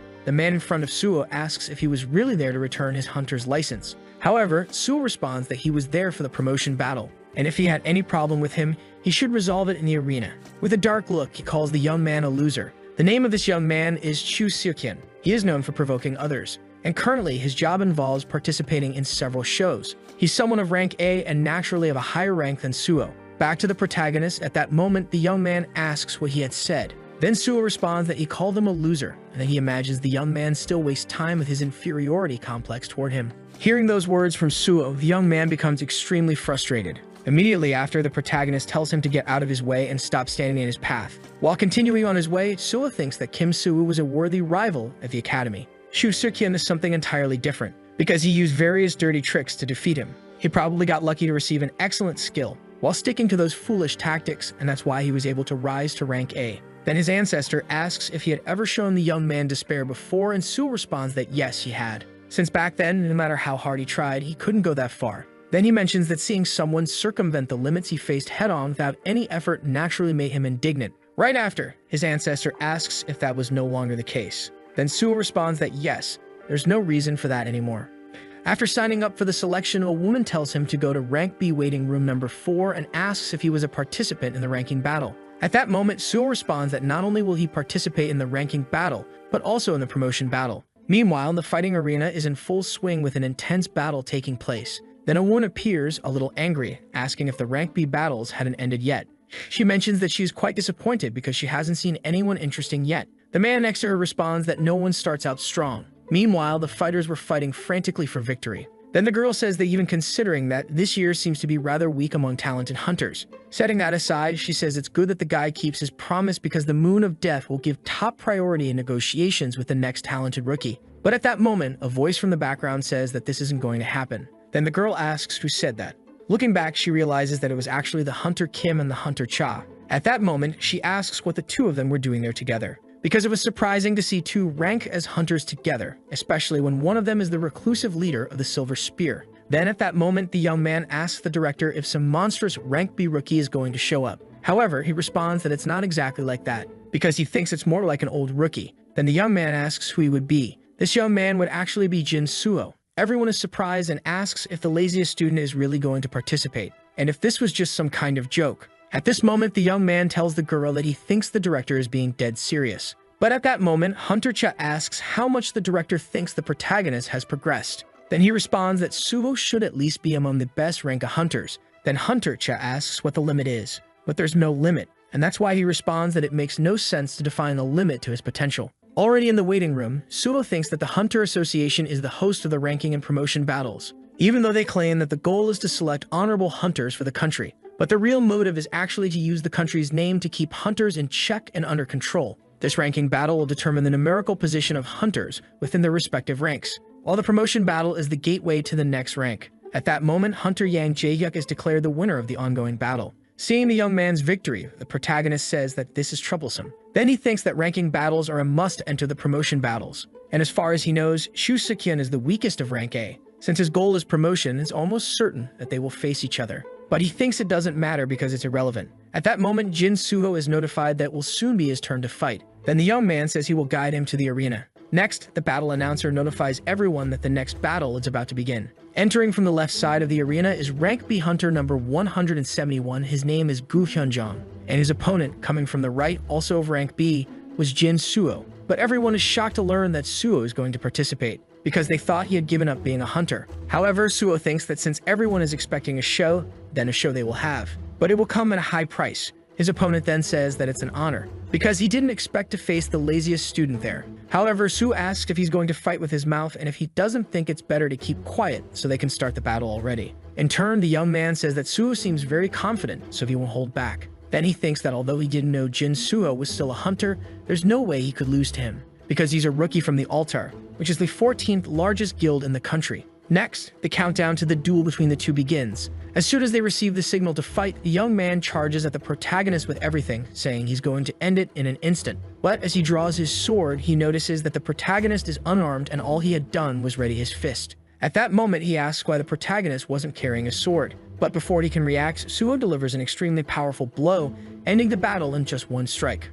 Then the announcer informs everyone in the arena that the hunter was sent flying out of the ring, because Hunter Jin had ended his battle with a single punch, thus winning the duel. This victory caused him to rise to an even higher ranking in rank B, which was now number 171. At that moment, Jin says that he had overdone his strength, but since his opponent hadn't died, he should be healed soon. Next to Director Kim, the hunters ask what had happened. But Hunter Cha asks if Jin had held back during the fight since his opponent could have been hurt much more. The young man, confused, asks what she meant by that. And this same young man then thinks that Jin could have been even more impressive, making him wonder how strong he really was. Shortly after, the protagonist wins several battles in this arena, claiming victory in all of them and rising in rank. Not only does he rise in rank, but he also leads at the top of rank B. After winning all these battles, the announcer says that Jin dominated every fight with overwhelming strength and is now on the verge of rank A. Then his next opponent is rank in number 193, Hunter Chu. This hunter, who seems very arrogant, says that the protagonist must have worked hard to crawl to that position, but that it would only work with rank B opponents. Without saying a word, Suo draws his sword and charges at the arrogant hunter, who activates his shield before receiving the attack. However, it was clearly useless, as the protagonist's strength was overwhelming, and after breaking the shield, the protagonist sends his opponent flying. Scared by this overwhelming power, the young man asks what that was. But the protagonist doesn't respond, only warning him to be careful, or he would end up dead from his attacks. Feeling threatened, the young man tries to insult the protagonist, but Suo doesn't give him a single chance to catch his breath, attacking him relentlessly. Once again, to escape the protagonist's attacks, the young man tries to use his protective barriers. However, they have no effect. Frustrated by Suo's overwhelming strength, the young man asks what he has been doing, and how someone like the protagonist could even touch him. However, Jin Suo says that he probably said the same thing 6 or 7 years ago, because he came from a rich family, while Jin came from the streets, and for that reason, he thought winning was obvious, because it was natural for him to be strong and everyone else's efforts were in vain. But then Jin remembers the nickname he had received in school, the laziest student, and even after trying his hardest, he ended up earning that nickname, It was all because of Hunter Chu. He had made Jin go through all of that while hiding under the wing of his rich family. At that moment, Hunter Chu tries to launch a flame attack, but with his sword, the protagonist deflects all of them, coming out unscathed. Right after, he recalls what the young man with him at the time had said, that even though it wasn't true, it was already too late. Because the public only cared about sensational stories, and that's why they had claimed his efforts were meaningless. As they fight, Suo says that the young man is quite boring. With these words, the young man becomes extremely furious. Then the protagonist, with just one movement of his sword, effortlessly destroys his fragile shields. And then he responds that it's a bad habit to rely on the past to behave that way, and that it's no fun at all. When the young man realizes the protagonist could close his eyes, he asks what he was trying to do at that moment. Seeing this, he thinks that this was his opportunity, even if it was true that Suo had become stronger. There's no way the protagonist could face him with his eyes closed. Now would be the perfect time to kill him. Seizing this golden opportunity, the young man begins to use multi-spells. Then someone in the stands says that this is what a rank hunter is and there's no way he could lose. However, as he launches his multi-spell, he notices that the protagonist has a slight smile on his face. At that moment, he realizes that his flames are doing absolutely nothing. Looking in the direction of the protagonist, he sees an overwhelmingly strong aura, and with that, he starts to panic. At that moment, the protagonist attacks him simultaneously, not missing a single strike. Receiving these attacks, the young man thinks he's going to die for real. Realizing he might end up dead, he begs the protagonist to spare his life, and then he faints, falling to the ground. Immediately after, everyone in the audience was extremely shocked. In a flashback, a young man tells the protagonist that they used to call him the laziest student, but now people were talking about him, and that he knew better than anyone how hard Suo had worked. But he also says that the protagonist already knew that people preferred sensational stories over the actual truth, so the protagonist thinks that this time he was the target of a witch hunt. However, the young man then says he doesn't know how that rumor started to spread, but changing public opinion would be quite difficult. And if he hadn't entered the academy as the top student, he wouldn't be under this unnecessary spotlight. Back in the present, the people in the stands wonder if this is real and how he could have defeated a rank hunter. Then another young man says that Jin Suo is back for real. Finally, all the journalists rush to print a story to notify everyone about the protagonist's incredible feat. At that moment, Suo realizes that he had truly returned, reflecting on how the world of hunters is like a deep swamp, not just dirty but vile as well, and that he had risen to the top, something he both desired and despised. With that, the protagonist wins the promotion battle, and he is congratulated for becoming rank number 991. With this victory, Suo vows never to allow himself to fall from the top again. Then the blood demon who had been observing the protagonist says that something was about to begin. His servant then asks for his orders. At that moment, the demon says that the time has come to use the soul of a girl. Back in the battle arena, everyone wonders how this was possible, as the laziest student they had been talking about had won a battle. Then Suo enters the waiting room, and a young man asks if that was really the Suo they knew. Because he had completely crushed a rank hunter, they wondered if he wasn't someone else with the same name. But the young man insists that he was definitely Jin Suo, the laziest student, as he had seen him several times in the news. Next, a girl calls the protagonist and tells him to go to the information counter immediately. At that moment, she says it was a good fight and hands him his new rank hunter license. She also reminds him not to forget that they would send him a message with the details of the benefits of being rank A. As the protagonist looks at his hunter license, he says that he had finally become the rank hunter he had always wanted to be, but that he remembers the first time he measured his abilities when he was ranked as rank B. Just then, Director Kim appears and asks if he was thinking unnecessary thoughts and if he was satisfied with his new rank. But Suo responds that he wasn't satisfied because this was just the beginning. Then the girl next to them asks if he really planned to continue working as a hunter. However, he replies that yes, he does. At that moment, he tells Sion that she should stop being so stubborn because he is now completely capable of protecting himself. But before he leaves, the director mentions that the next promotion battle would be in 6 months, and that if Suo entered the ring again, he would have to fight him. It was a warning because he wouldn't go easy on him. At that moment, the protagonist says that he had taken the words right out of his mouth. Angry, Sion says that no one there listens to each other, and she then asks if any other associations or guilds had approached him yet. At that exact moment, a young man in an extremely fancy car calls the protagonist. Seeing this young man, the director says that there was no way he could show off more than this. Then the young man says that the boss had finally shown up since the beginning. However, the protagonist doesn't seem to know who this final boss is. Then the girl explains that the final boss was James Walker, who is ranked 7th globally, and that he is the leader of Innocence, the second largest guild in America. She then mentions that she had heard he was currently looking for exceptional awakened individuals in Korea. The protagonist then asks why someone like him would be looking for him, but the director tells him to ask him directly. Right after, the young man asks if he should call the protagonist by his name, and Suo responds yes and asks what he wants. Then the young man says there was only one reason for him to approach a hunter right after a promotion battle. He mentions that he had watched the protagonist's match and didn't expect to find such a talented hunter in a rank B fight. He then lists all the techniques and abilities the protagonist demonstrated during the fight, and most importantly, an incredible amount of talent. At that moment, he asked the protagonist what he thought about joining the Innocence Guild. However, Jinsuo doesn't think twice and rejects the offer. In disbelief, the young man asks why the protagonist refused, but the protagonist asks if he really needed a reason to decline. Then the young man says Suo probably already knew that his guild was among the best in the world and that everyone is desperate to join. But at that moment, Suo tells him to go after those desperate people instead. However, the young man shows the protagonist a small piece of paper. Confused, Suo asks what he was doing. In turn, the young man says that the doors will always be open for Suo, because it's a waste to use all his talent in a small country like Korea, but Suo doesn't seem to like that comment very much. Nevertheless, the young man says that what he meant was that when Suo is ready, he can join his guild because he is personally interested in Suo. He then says that if the protagonist ever goes to the United States, he should give him a call, as he could invite him to dinner. Shortly after, he tells Kim that it's been a long time, and he invites him to visit his guild with his friends if he gets the chance. But the director tells him to go to hell and says there's no need to worry because that will never happen. The young man says that's a shame, and then they leave. Meanwhile, an unknown woman receives a call. The caller is the boss. He says that he's on vacation in Korea and has come across someone interesting.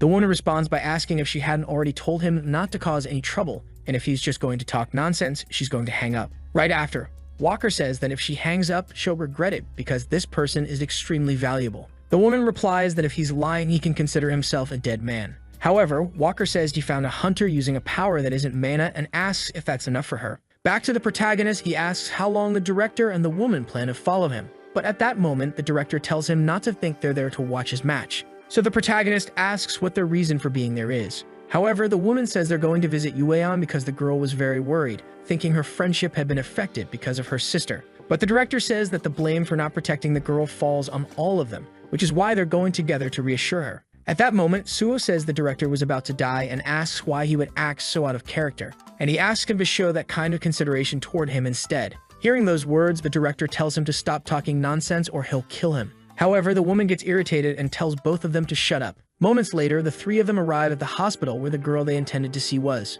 Seeing them, the girl seemed very happy with their visit. At that moment, she says that it had been a long time since she had seen the three of them together and that she missed them a lot. The woman then apologizes, saying she had no idea that the girl was going through tough times. But the girl says it's okay because now it's all in the past.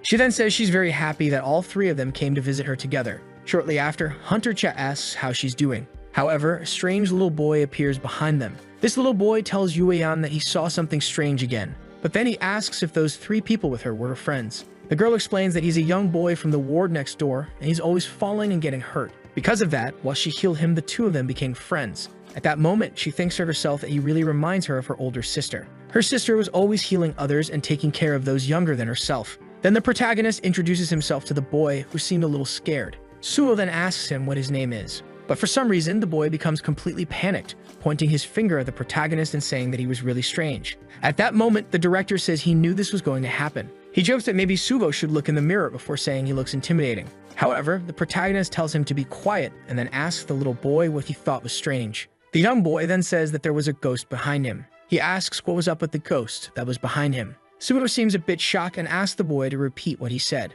At this moment, Suo wonders if there are others besides him who can see celestial demons. The celestial demon, upon seeing the boy, looks quite surprised. Suo then asks the boy if he could describe what the ghost looks like. However, the director interrupts, saying that there's no way something like that could actually exist. But Suo tells him to stay quiet again. Then he asks the boy if he can describe what he's seeing. The boy says that the ghost has long hair, looks like a young man, and wears big, loose clothes like those in historical dramas. He also adds that the ghost seems a bit violent. Upon hearing these words, the celestial demon gives the boy a slight scare. The boy then tells the demon not to come any closer. In response, the protagonist commands the celestial demon not to approach in case he hadn't heard the boy. Then the ancestor calls the boy weak and says that honestly the boy hadn't realized how fabulous his face was. Setting that aside, the protagonist demands to know what was going on and how the boy could see him. The demon replies that it's nothing special, as this happens sometimes. People who were born with weak energy can see their spirits. These people have existed since the Murim era until today,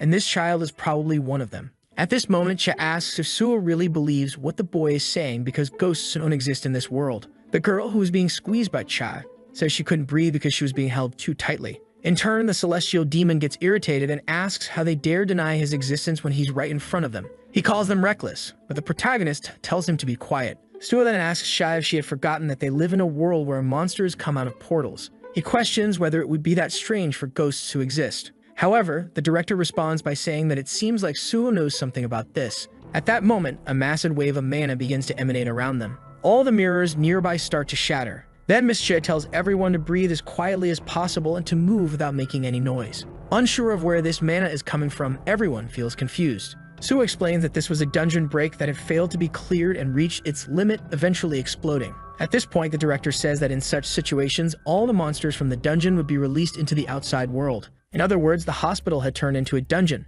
Suo thinks to himself that this is undoubtedly a dungeon break, and these don't happen only when nearby portals aren't completed. At this moment, Cha, hearing the director's foul language, tells him that there's a child present and orders him to watch his mouth. As they walk down the hospital corridor, the protagonist realizes that there are many monsters nearby and tells everyone to be careful. Next, Hunter Cha asks where they are, as she can feel their aura but can't see anything. At that moment, the boy asks if she couldn't see them, saying there are many monsters right in front of them, and that several of them are staring at them. The boy points his finger in the direction where the monsters are. At that moment, Suo decides to use his power, and upon doing so, he sees that the area is completely filled with monsters. Then the celestial demon says that the boy has excellent instincts. He adds that these monsters are puppets, whose souls have become offerings. Shortly after, the three hunters prepare themselves as a battle is about to begin. As the battle starts, Suo tells them to stay focused because these are puppet monsters that cannot be seen. Now covered in blood from the monsters Suo killed effortlessly, he tells everyone to prepare. Meanwhile, a mysterious man appears, kneeling on the ground.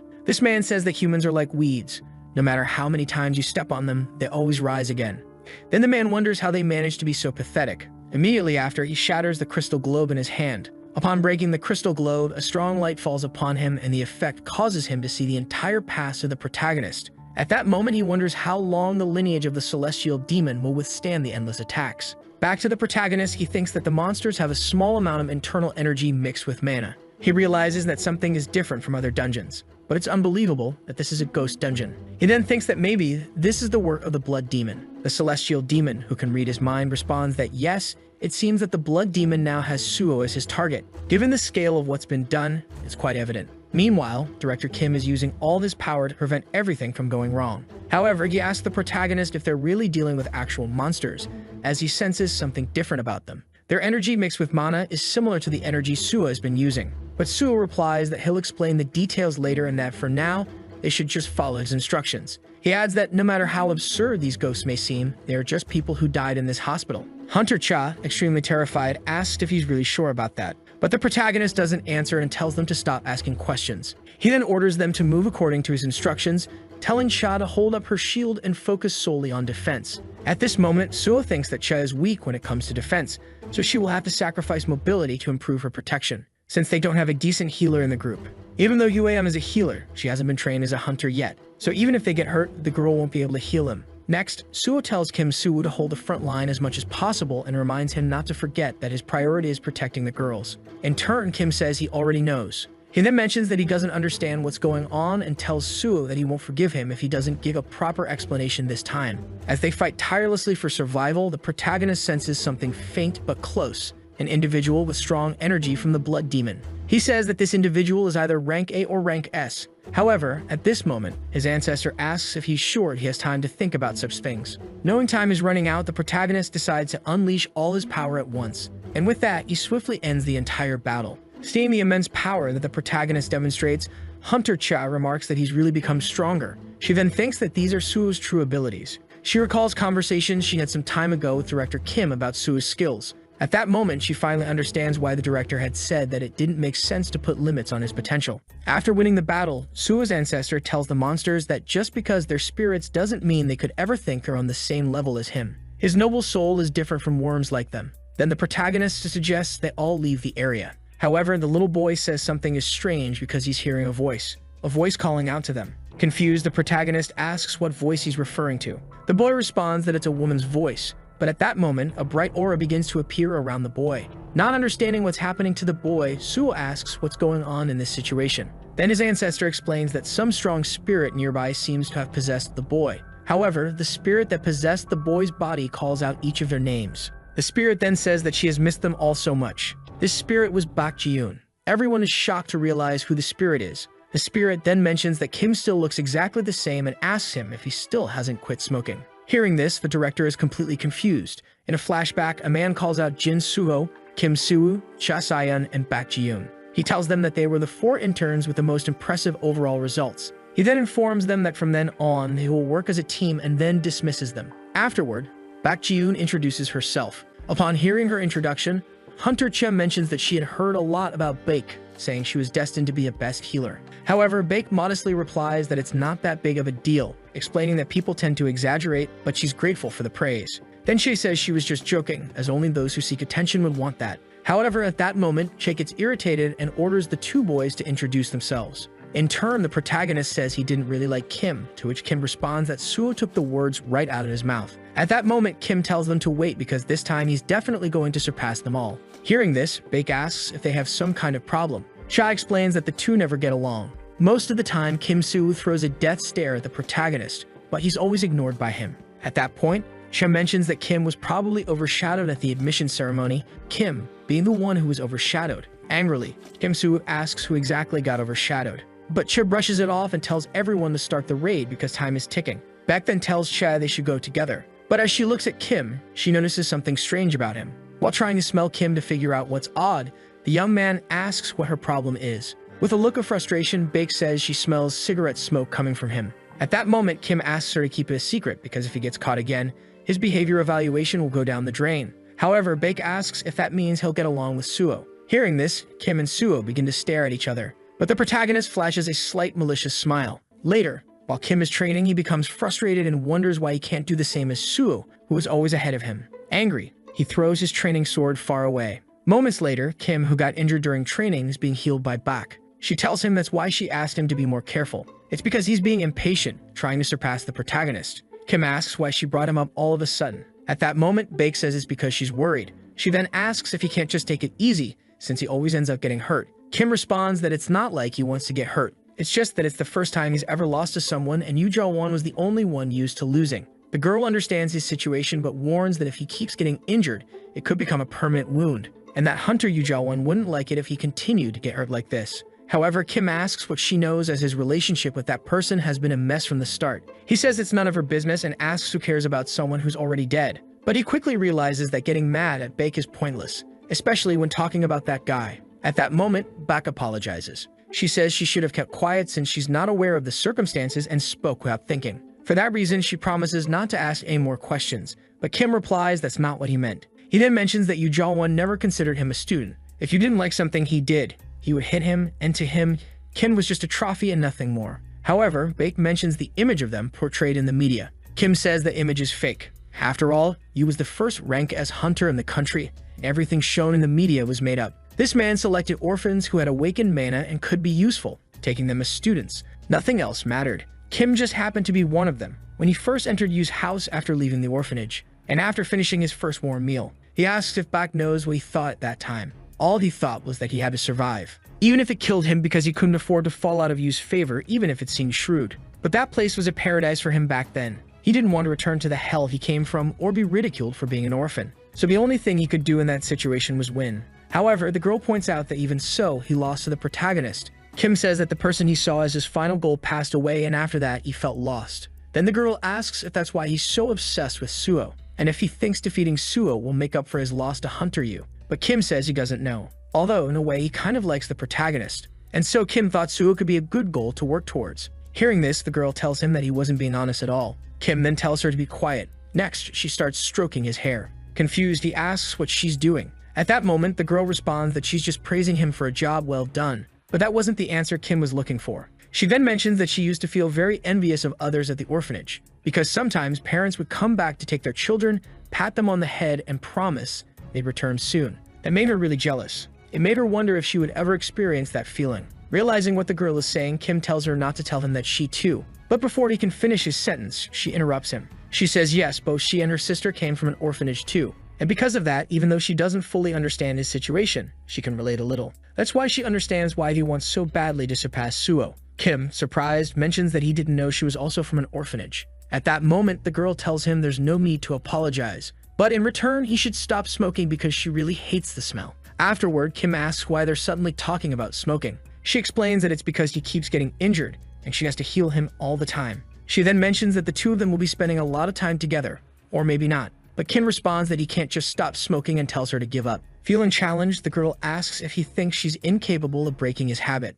At that moment, the girl trips and falls onto Kim. At that moment, there seems to be some chemistry between the two. Back in the present, Baek asks Kim if he's been doing well without her by his side. Hearing this, everyone's completely shocked. Kim then asks if this is real, and if it's really her possessing the boy's body. She responds yes, and says she's missed him a lot. At that moment, Sha interrupts and asks how this could be happening. However, the celestial demon mentions that the blood demon hasn't changed at all, and that this way of acting is evil and despicable. Hearing this, Su asks him what he's talking about. The celestial demon explains that, unfortunately, the person inside that child is indeed who they think she is. But Suvo doesn't fully understand what he means. He then says that the blood demon likely imprisoned the girl's soul inside the boy, because in the world of Murim, a lot of them use sorcery like this, and it's not surprising. Without suspecting anything, Baek's younger sister approaches the boy. She asks if it's really her sister. Receiving yes as the answer, her sister says she's grown so much. But then she begins to feel immense pain inside the boy's body. At that moment, she starts to collapse for the ground.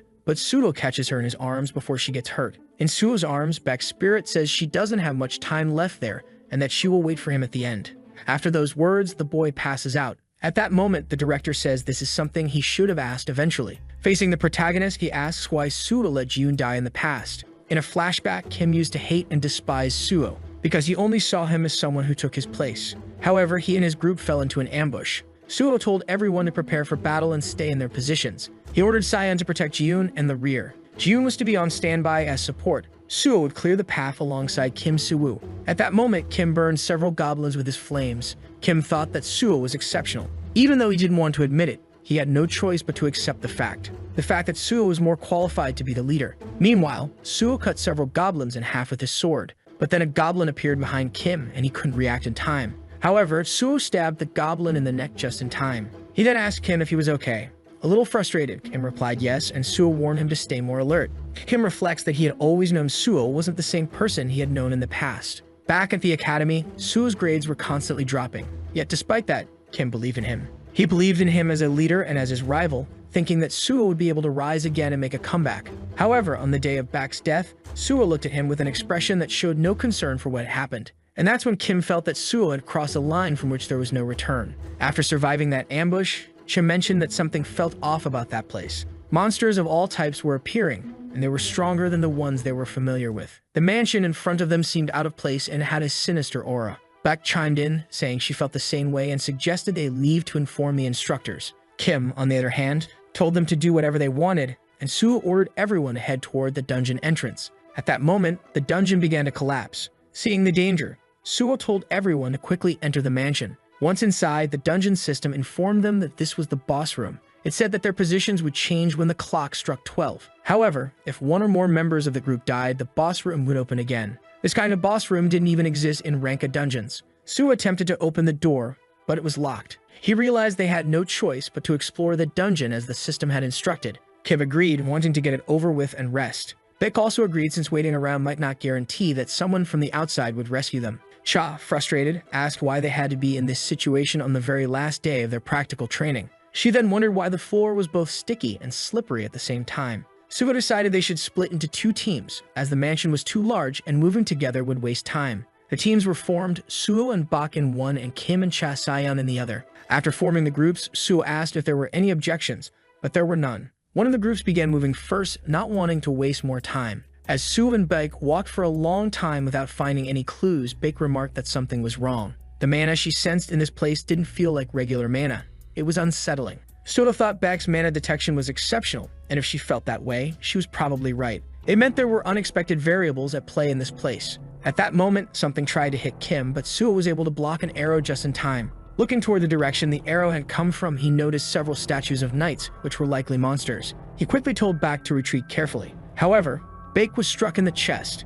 Then the system announced that it was now 12 o'clock and the players' locations inside the mansion would be reassigned. Suo suddenly appeared in front of Kim, who asked what had happened and if they had returned to where they started. Kim also asked about Cha, as she was injured as well. Looking beside him, Suo saw Baek, covered in blood and dead. Seeing this scene, Kim fell into a deep state of despair. Before the locations had changed, Suo had done everything he could to keep Baek alive, but the attack had punctured her lungs. In desperation, he pulled out his healing potion. But Baek told him she knew a potion wouldn't heal a wound like this. Only a healer could. Suo asked what he should do or if she was telling him to give up, as he was the leader of this team. Baek acknowledged that and said that's exactly why he needed to make decisions for the good of the team. Confused, Suo asked what she was talking about. Baek asked if there was only one healing potion left. She admitted she might be a coward, but the others were in danger, and they could all end up dying. She asked if Suo didn't want to prevent that, and so the situation returned to the moment after their locations had changed. Kim, desperate, asked what had happened to Baek and why, but stopped himself, knowing they needed to take care of her first. However, Suo says that Baek is already dead, but Kim refuses to accept it and tells him to shut up. Refusing to believe she's gone, Kim insists there must be some way to help her, mentioning that he still has a healing potion and orders Suo to use it on her. But instead, Suo takes the potion and heals Hunter Cha. Seeing this, Kim demands to know what Suo is doing, arguing that Baek's life is in greater danger. However, the protagonist responds that he's investing the potion in someone with a higher chance of survival. These words fill Kim's heart with even more despair. Suo then points out that the door is starting to open and tells Kim that they can't save Baek, only a professional healer could, and that there's nothing cadets like them can do. At this moment, Kim asks how Suo can act so rationally in such a situation. He mentions that there was a time when he respected Suo, because unlike him, who was raised as an assassination tool, Suo had gotten to where he was through hard work, not just relying on his talents. Suo acknowledges this, but Kim says it's still not right because Baek was their teammate. Before Kim can say more, Suo interrupts, telling him to move because the door could close at any moment. But Kim warns him that if he walks through that door, things will never be the same again. The protagonist walks through the door, leaving Kim and Baek's body behind. As Suo leaves, Kim desperately tries to wake Baek, but she can't be saved. It was estimated that over 200 cadets were killed in that dungeon, and amidst the strange speculations surrounding the phenomenon, the Academy had yet to issue a statement. After recovering from her serious injuries, she asks Suo if it's true that Baek died in the dungeon. Suo replies that yes, it's true because he was incompetent, and says she's free to reprimand him. However, the girl remains silent, and meanwhile, Suo's hand is still bleeding despite being bandaged. Moments later, Kim and Suo cross paths in a corridor, but they don't exchange a single word. Kim's expression, however, is very different from usual, suggesting that he's filled with immense rage over Suo's decision. Back in the present, Kim had asked why Suo let Baek die in the dungeon. Suo responds that it was the best decision he could have made at the time. Angered by this answer, the director says that Suo isn't the same person he once knew. At least not the Jin Suo he remembers, because the old Suo would never abandon a teammate. But Suo tells him not to assume he knows everything about him, pointing out that it's a bad habit of his to judge people by his own standards. Growing even more furious, Kim calls Suo a bastard, but Hunter Cha steps in to stop the argument. She asks what they're doing and whether they really intend to continue this fight given the situation they're in. At that moment, Che says she understands how Kim feels and asks both of them to stop trying to pick a fight. However, Kim hears a voice calling to him, suggesting it might be an enemy's ambush. The protagonist remarks that Cha has always acted this way. He then says they will defeat the boss so they can get out of the dungeon and that nothing has changed, neither now nor back then. But stressed out, Kim responds that he won't go with Suo this time. He tells Suo to make sure he survives because only then will he be able to hold him accountable for Baek Ji-yoon's death outside of this dungeon. Cha tries to call after Kim, but Suo stops her and tells her to let it go, as Kim won't listen at this point. Cha then expresses concern, asking what if Kim actually dies. But Suo reassures her, saying that although Kim might act this way, he's still a rank S hunter and won't die so easily. The woman then asks what Suo intends to do, noting that this dungeon is completely different from the others. Even though she doesn't want to admit it, the girl says that this dungeon feels just as frightening as when Baek died. Suo acknowledges this but says the situation is different now. He asks if she's aware that both she and Kim Suo have become much stronger than they were before, and that he too has gotten much stronger. This is a trauma he must overcome somehow. Meanwhile, as Kim explores the dungeon, he randomly opens a door. What he didn't expect to find inside was Baek Ji-yoon playing the piano. The girl looked completely fine for someone who had already died. Shocked, Kim asks what had happened to her in that dungeon. Baek responds that at that time she did die. That's not quite the answer Kim was looking for. As he looks at her, Kim realizes that he can't sense any mana coming from her. This would be impossible if she were truly alive. Gradually consumed by his anger, he demands to know what happened and why she's in this dungeon. He asks her to explain the entire situation. In response, the girl says that she had been alone for a long time and had been trapped there all this time. Frustrated by her answer, Kim asks what she means by that and who had imprisoned her in this place. But Bak doesn't answer his question. All she says is that she needs to ask him for a favor. Suddenly, a dark aura identical to that of the blood demon begins to emanate from Bak. This mana seemed like tentacles formed from pure power. The girl then asks as a favor if he could take her to heaven. Even with such a request, she seemed content. However, Kim asks what was happening. Bak then asks if this made her look horrible. She adds that she didn't want him to see her in this form. Kim, however, dismisses the appearance as unimportant and demands to know who in the world could have done this to her. Bak replies that it was done by a being from another dimension. In other words, the blood demon. The blood demon was responsible for turning her into a spirit, and he had commanded her to kill Kim at that moment. But she asks how she could do that when she loves him so much. Then she unleashes a massive wave of energy. Sensing this mana from Bak, Kim realizes it's the exact same unknown power that Suo had used, not just similar, but completely identical. At that moment, Bak asks Kim again to kill her. Hearing this, Kim begins to fall into despair and asks if she really wants him to kill her. Bak responds that yes, it's either one or the other. Just then, Suo and the rest of the team arrive in the room. Seeing Bak's new appearance, both Suo and Cha are deeply troubled. After all, it wasn't just the mana tentacles coming out of her. Her eyes had turned black and red as well. This made her appearance even more terrifying. At that moment, the blood demon speaks into Suo's mind, saying that humans truly are fools. He asks if Suo really believed that all the incidents that had happened to him so far were mere coincidences. These words start to push Suo to his limit. Suo demands to know how many more people the blood demon plans to take from him. He then prepares for battle. Cha asks what's going on and why Bak looks like this. The protagonist responds that this is the work of the blood demon. Kim chimes in, saying that Bak had mentioned this demon moments ago. He then asks Suo if he knows anything about the situation. Suo replies that yes, in the past, Bak had died because of him. Hearing this, Kim's expression shifts to one of frustration and sadness. Kim reflects that he had hoped he wouldn't have to say this, but Jin Suo had always been his goal. He was confident that he could surpass him, yet he still found himself following in Suo's footsteps. Kim was sure that it wasn't a bad idea to follow the protagonist given his potential. Not that he was admitting to being incompetent, because those who are the most desperate will rise the highest. He also understood why Bak had told him not to be impatient. But now complacency was no longer an option. At that moment, Kim says he should have done things his own way from the start. In the end, he truly believes he needs to surpass the protagonist to become whole. In response, Suo says that if that's really what Kim wants, then they will fight. With that, he releases his immense power. But Kim declares that he'll make Suo regret it. Cha interrupts them, asking what they're doing and ordering them to calm down and talk it out. At that moment, Bak thrusts one of her mana tentacles through Kim's abdomen. With tears in her eyes, Bak pleads for them to save her beloved. Seeing this, Suo is shocked and remembers the moment when he had let Bak die. Unable to control herself, Bak tries to attack Suo against her will, but he easily dodges. Not wanting to hurt her friends, Bak begs them to leave the area. However, Suo draws his sword and cuts through several of the mana tentacles. Then Suo recalls hearing those same words in the past in the dungeon where Bak had been killed. She had asked him to save their teammates before. After Bak pleads with Suo to save Kim, he begins cutting down the dangerous tentacles from Bak, tirelessly trying to reach his old companion. Meanwhile, Cha focuses on protecting the boy and Bak's younger sister. Suo reflects on agreeing to Bak's request for his own safety, because he couldn't afford to die in a place like this, and he still has things he needs to do. He genuinely believed he wouldn't regret it. This kind of thing happened all the time, especially to hunters like them, and had become a common occurrence. At that moment, Suo reaches Kim to save him, but Kim tells him it's all his fault, for making the wrong decision and for failing to protect Bak Ji-yoon, because back then, he had thought it was the best decision he could make. Bak had always sacrificed herself for them, and for that, he says he was a complete coward. Kim counters that Suo abandoned the only healer who had been protecting them. Before Kim can finish, Bak's younger sister interrupts. As she activates her healing abilities, she orders the two to stop. Seeing her sister's powers, Bak is impressed, realizing that she has finally become stronger. The younger girl, in turn, tells Bak that she really missed her, because without her, every day felt like hell, and there were times when she even blamed her. But after blaming her and missing her endlessly, she finally came to terms with it.